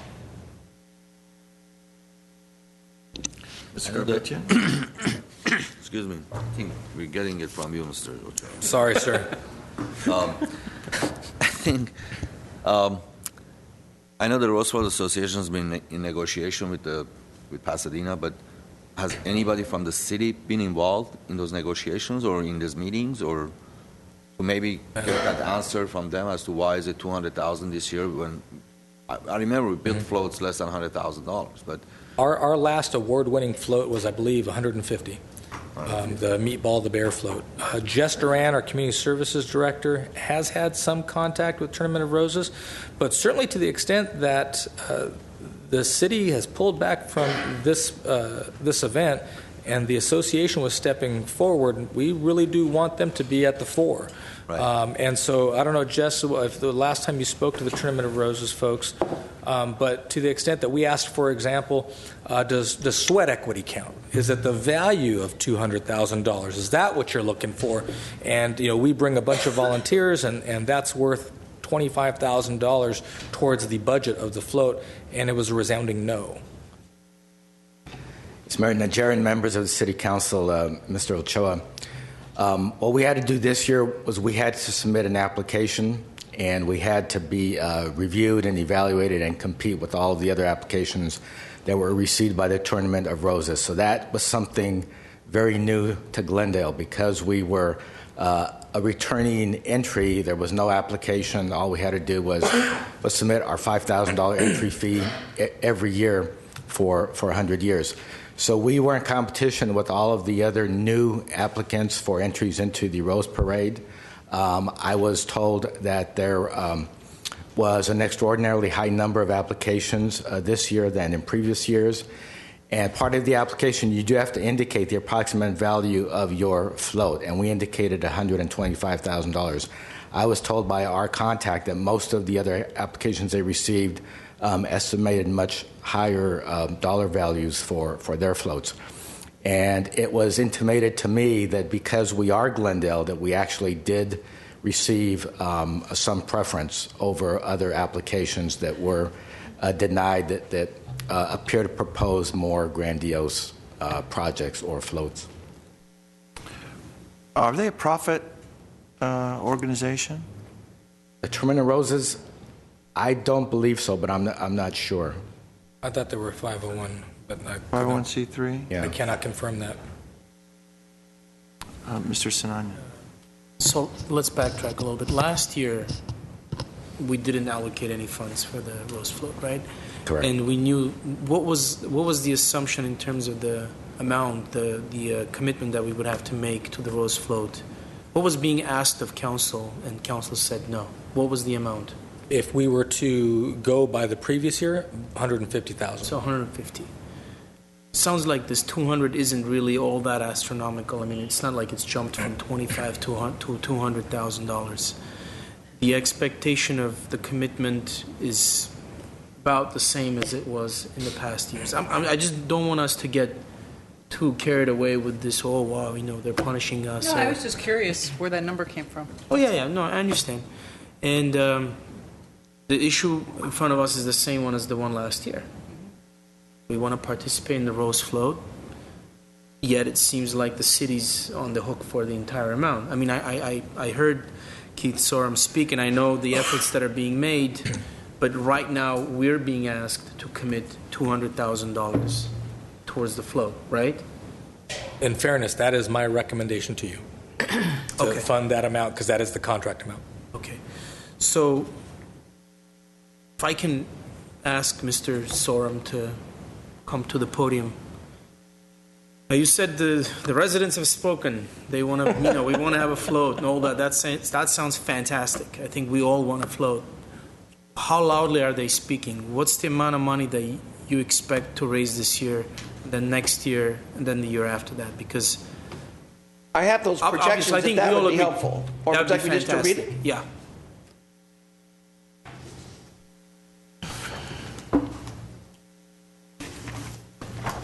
What we've been doing in part is analyzing what the neighboring cities have been doing. South Pasadena, La Cañada, Burbank, City of Downey, Torrance.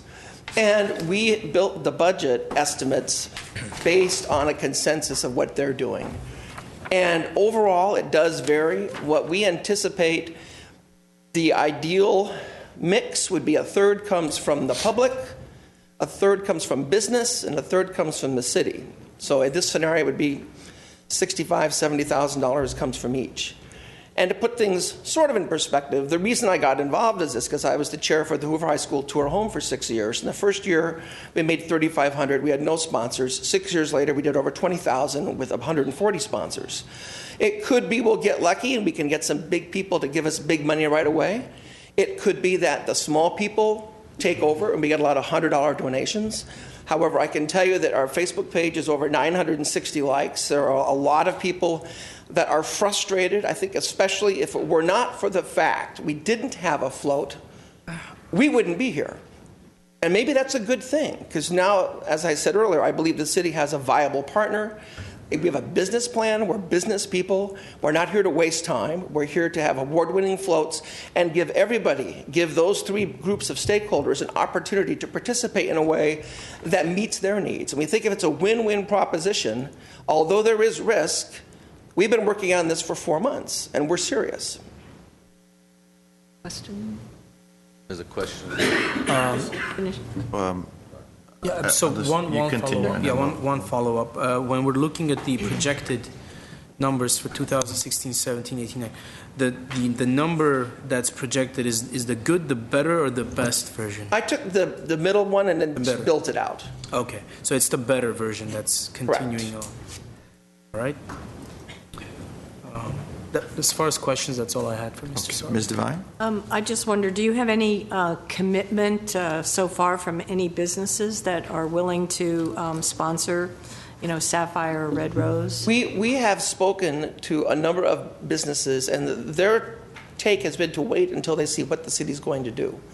And I can tell you from our end, we felt it would be uncomfortable to ask people to make commitments until we knew whether we were going to be in the parade. Because if we're not in the parade this year, then the question is begged, what do we do next year? And if that gives us an 18-month building time frame, so we have to raise all the money ourselves because the city said no, that's one option. However, our opinion is, based on the fact we didn't have a float, there is a feeling of angst in the community. And if we handle it right, it could be to everyone's mutual benefit, where we'll have enough momentum not only to help defray some of the costs this year, but have enough money next year where you'll be only asked to provide maybe half that. That's our intention. And then whatever you raise between now and January, that would come back to the city, or that would be kept in your Rose Float Fund? Or is that something that we need to decide? I think that's part of the discussion for council. I think what part of what Mr. Shoreham has and his board have talked about before is if the city were to put the full $200,000 out there, they lose some ability to capitalize on need, put pressure on potential donors in a positive way to say, look, we need to raise this amount of money. The flip side of that is that if they raise $1 or $100,000, the city still has to pay the $200,000 to the contractor, and so you get to a point of saying, well, how would you as council like to characterize this? Do you put $200,000 of one-time money that you have in this economic development fund, put it aside, and whether you use it all in 1 year or you use it all over 2 or 3 years because the association is remitting funds to extend the life of that, that's something that the council can do. You really are entirely empowered to do what you want. You have a question? Councilmember Devine asked a great question, and she kind of beat me to it a little bit because my question is this. Let's pretend that nobody else is watching. It's just us. No one's going to know this.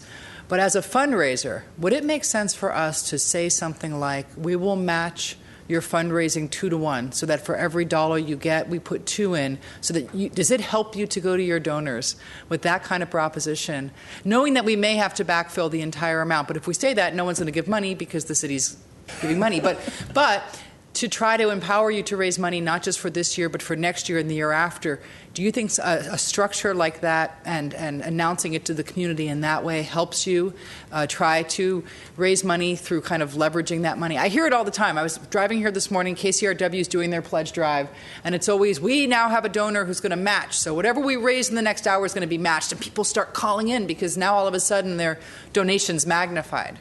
So what do you think about something like that? Because we have to have a way of selling this to where you still have that immediacy and that sense of need, right? Exactly. Well, first of all, to echo what Mr. Ochoa said, we do believe it would be helpful to have some pressure because, to be honest, we don't want to have the city front the money and then have everybody go, well, you know, we weren't really serious. And if the city's going to pay $200,000 every year, we don't need to do anything.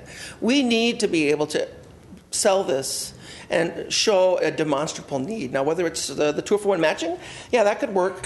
I can tell you that I think more, I guess, from our end, we're looking more at telling the story. Wow, how could Glendale have had a float for 100 years?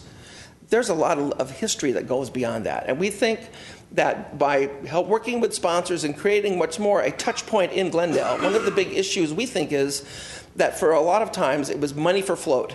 They build the float in Pasadena. They decorate the float in Pasadena. It goes down Orange Grove Boulevard in Pasadena. Then it's on TV 45 seconds. That's not going to cut it, I don't think, for a Glendale-based project. So we have a number of events, in particular a signature event in September, where we want to give the sponsors and the supporters an opportunity to participate. We want to have a Rose Float Hall of Fame, where people that have worked over the years to support and design the float be recognized, and some other local things, so we have a local Glendale touch point. Does that make sense? I mean, I'm not deviating from your question. I'm saying that it's more than just the money. Do you, and I appreciate that, and I think that's great.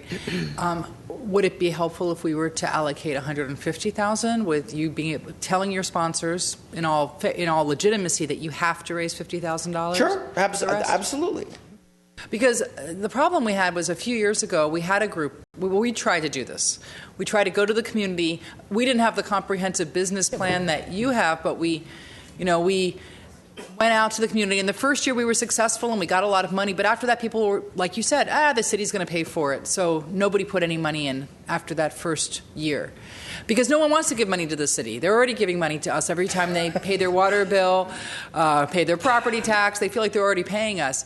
But for you, it's a different story. And that's why I ask. I think that Mr. Ochoa is absolutely right, that if we just say we're putting up $200,000, it's going to hurt your fundraising efforts. But on the same, Not sure how this is gonna work, don't we have to okay the 200,000 in order to get them into to get us into the fray? That's the conundrum. How do we do this? So that doesn't do we work. only allocate 150 doesn't work. Yeah. Well, why don't we loan? I have an idea. Why don't we loan $50,000? Everyone from the association signs off. That would put the pressure on, wouldn't it? Well, something like that's needed. I'm serious. I understand, like but as I said, there's our issue. We don't want to say here's the money because that takes the pressure off. To the extent, and it's something I think Mr. Garpetian had mentioned a little bit earlier before the session, there are two competing issues here. There's the contract with the float builder that you have to honor, and then there is the need to provide immediacy to the association to raise the money.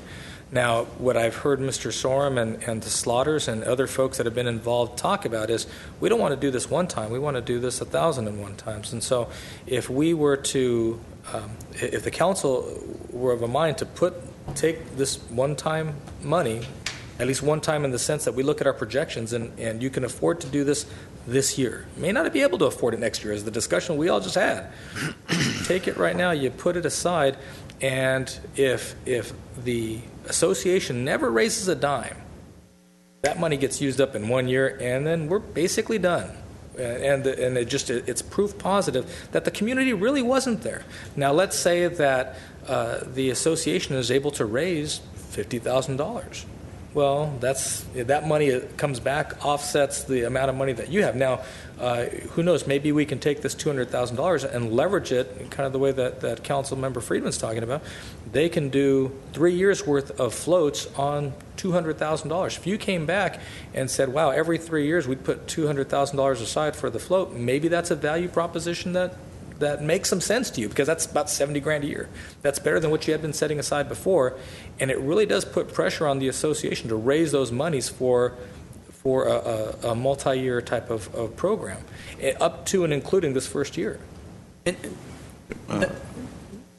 Go ahead. And that sounds fine. That sounds perfectly fine, except when you look at the projections, it looks like that formula is not going to work, because the projection for 2016, which is the better version, it's not the good, and I'm assuming there could be even a bad projection, right? I mean, before good comes the bad. There's just three. Now, we're not going. If we can raise over $20,000 for the Hoover Tour of Homes, we can certainly raise $50,000 for the Rose Parade, for crying out loud. I'm just saying.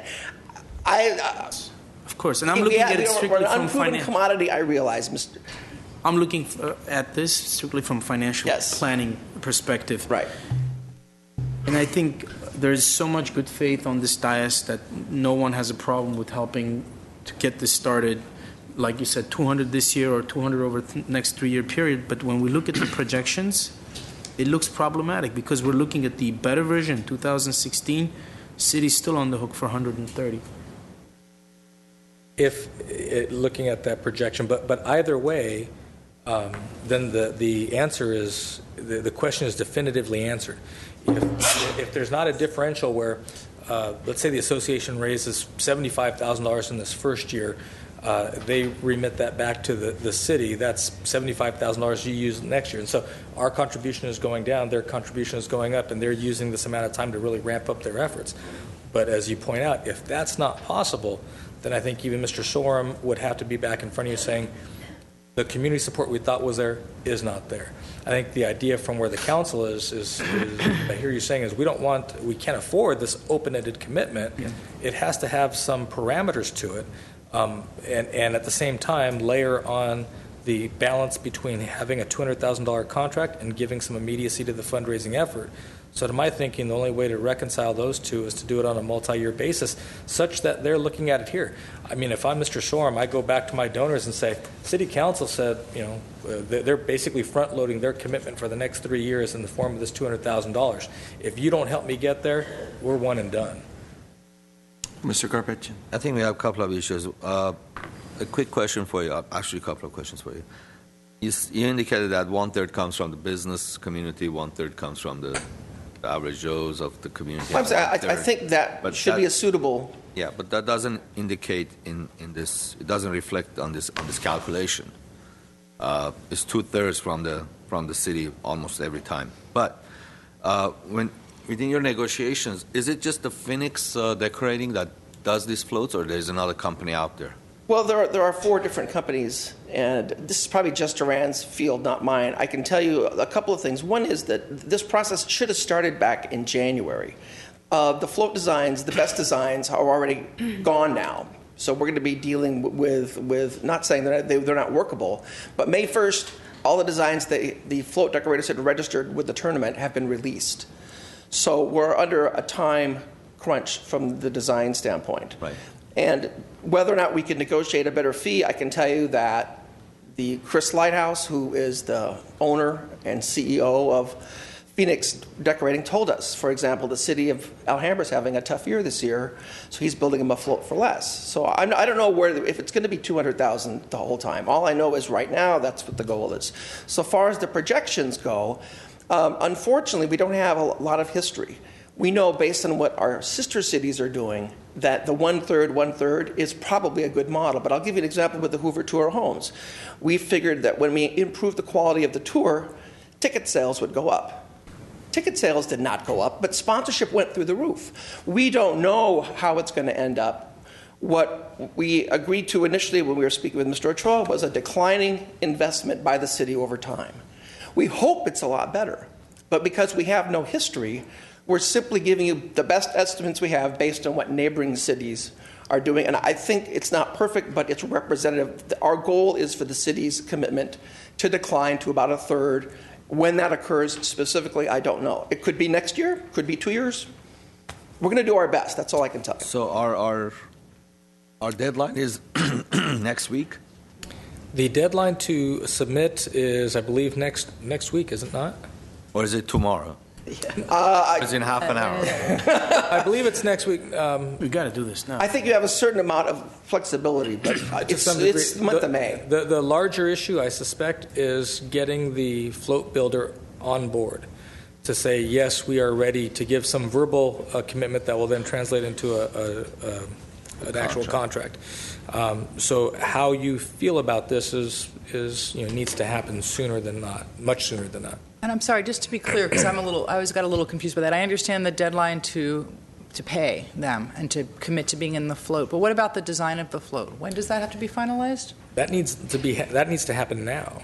Because one of the problems that we collectively had with the last design that came in from the old Rose Float Association was that it didn't reflect anything about Glendale. It was just a generic off-the-shelf float, and to us, just to be in there so they can say our name and then there's some random theme doesn't make sense. This makes sense if the float says Glendale without anybody having to say Glendale.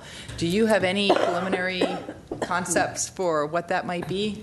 Well, I can tell you what we told Chris Lofthouse. Well, we sit down, and Jeff Duran and I and some of the board met with him a couple of weeks ago. I said, if we're spending $200,000, and we obviously being the city or whoever, then that darn will be an award-winning float, because we, as I said earlier, we're not here just to have a float in the parade. We're here for a community project, and the end result should be consistent award-winning floats over time. He assured me he can do that. Now, but award-winning, I don't care about what I care about is whether the float says Glendale to the world who sees it, whether or not it wins, an award. What was so great about the meatball float was that no other city could have done it. That had to be Glendale. And it really spoke to the people in Glendale, and it talked about issues that we have with wildlife and urban areas. And the float we did the year before, which is a little bit different, but it kind of celebrated some of the businesses and nonprofits in the city. That's what I hope we can come up with. I will tell you what Chris Lofthouse told us. What sells the float is the story behind it. Right. So what we need to do, and I agree, Ms. Friedman, with everything you just said, the float needs to tell a compelling story about Glendale, because It's not really the 45 seconds on TV. It's the 100-plus years that the city has invested collectively and how we move forward. And I think personally, a float being built by Phoenix decorators after not having a float with an absence could be a story in itself, but I would agree with you. It needs to tell a story about Glendale. That's one of the reasons we're doing it, is to promote Glendale and our heritage and our history, our ability to overcome and get things done. And I would submit to you that at a higher budget, it's much easier to take a story about Glendale and infuse it into the float design than if you're going on a basement bargain float design, right? What's the process? Does that design come back to us or Arts Commission? How does it work? I think we approve it. Ultimately, it's council approval. In the past, that has been somewhat of a nominal approval because the association is raising money and putting together the float itself. That's what it was in the past, my understanding. But at some point, the council wanted to exert itself, and that provided some degree of friction. So that's something that ultimately it's the city of Glendale's float, so you would bless it, but generally speaking, it's been a nominal approval. And in the past, it's gone to Parks and Recreation. Will that be the same process? Yes, it could, certainly, and if the council did not necessarily want to be the final say on it, but Library Arts and Culture, the Arts Commission would be better suited for it, you could do that. Certainly Parks would be in a position to do that as well. Well, even when it came to Parks, I was on the board when the elephant came to Parks. Yeah. Well, I can only speak. And it was already done. I mean, we didn't have a say as to what the design was or the colors or anything. It was done. It just came in. From the board of directors' perspective, we're looking at this from the long term. We want the city to have a partner they can rely on, and that's built on mutual trust in our mission statement and in our core values: integrity, do the right thing, communicate clearly. We didn't just randomly come up with those. And we believe that for this to be a real Glendale float, the government, especially the council, certainly should have a say in what goes on. And the degree to which you would like to be involved, you can be. As I say, it's not my ego. It's for the city. And that means it's the people, it's the business, and the government. And if we take that holistic approach by building stakeholders, not just contributors, I think we can do a lot for the long term. Okay. Well, my thoughts are, Mr. City Manager, pretty much in line with yours, that because we have a one-time blip of surplus funds, that we go ahead and allocate the $200,000. However, and that's a big however, I am not inclined to make this a budget item in next year's budget. It's something that we can talk about, but unless I see at least $50,000 from the individuals, and I don't mean corporate sponsors, from the community, it's not even going to be on the agenda. I would oppose to any sort of discussion on next year's Rose Float being on the agenda. Fair. However, should that amount be on there, $50,000, that you're going to presumably be fundraising throughout the year, then we can sit at the table and decide, see what we have in our books, see what the community has, and perhaps work together on getting some corporate sponsors. That's fair. It's kind of where I'm going. And I won't. We talked about the elephant. The elephant was not the most controversial proposal for the Rose Float. There was a time when someone had proposed that Kim Kardashian ride on the Rose Float. Who was that someone? That fell. It came from council, I think. That didn't go very well. Yes, right. So I think we would like to be involved in at least some of the conceptual designs. We would prefer that the council be involved to the point that they feel comfortable, so we can have a long-standing, trustful relationship. That would be great. So I think we need to vote on this today. I don't want to prolong it. So can I just say something? I agree with, or modify. Yeah, I agree with you, Mr. Mayor, and I just want for the viewers, the residents, to understand that next year, as our budget is projected, we're not going to be having the surplus. In fact, we'll be in the red. So the issue of us contributing a lot of money to the Rose Float will simply not be a possibility. So I want us to have an honest conversation about this. Looks like we're ready to do the right thing this year, and we do because we can. Next year, we're going to do the right thing, and that's going to be based on what it is that we can and cannot do.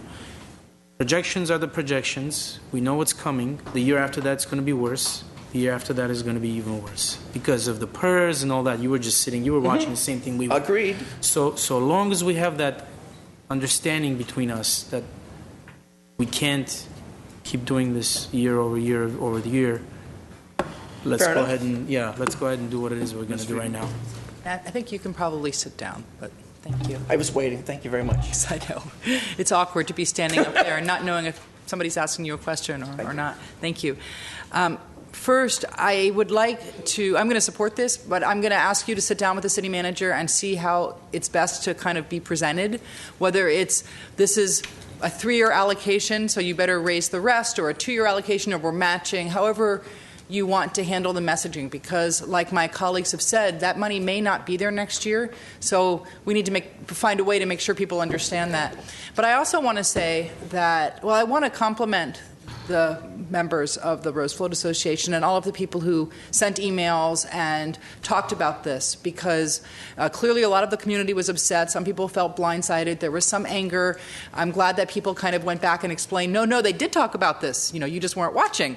And all of the things that had gone into it. And no, it wasn't because there was an elephant on the float. It's because the float didn't say Glendale, and there was no money raised, which was the bigger conversation, that there was no money raised. And instead of, you took that frustration and you channeled it into something very positive and very professional, using your fundraising experience, your business experience. I have rarely seen a presentation from the community who's starting a new nonprofit that's as well put together and well thought out as what you presented. So I have a lot of hope that you're going to be able to make this work. If you continue to put the energy and focus into this the way that you put into the little bit that you've done so far, you're gonna knock it out of the park.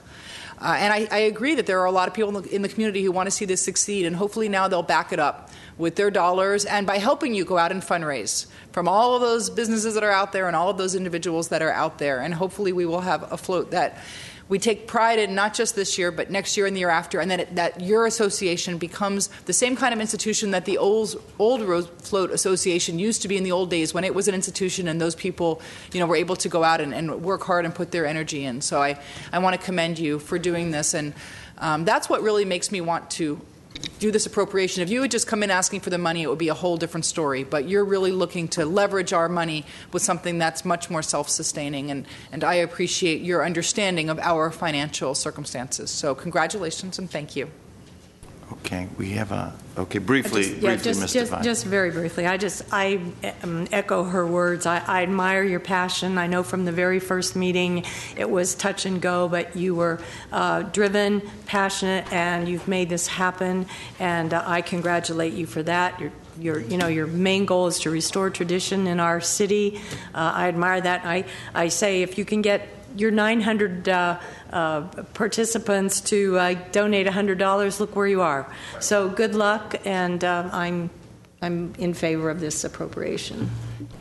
I also echo my colleagues. Okay. Yeah, you can say the city council lets its money do the talking when it comes to the Rose Float. Thank you, Mr. Mayor. Okay, so we have an item. So this was the original proposal to put 200, sort of wipe out the 50 that was mid-year, add the balance to be a 200 line item, as well as all the other adjustments that we had, the library, the building maintenance. The reso before you puts into effect the building maintenance fund, library RFID, community services projects that you saw, the GPOA, MOU, the DNA lab, and then de-appropriating the 50 in favor of 200,000 towards the Rose Float, sir.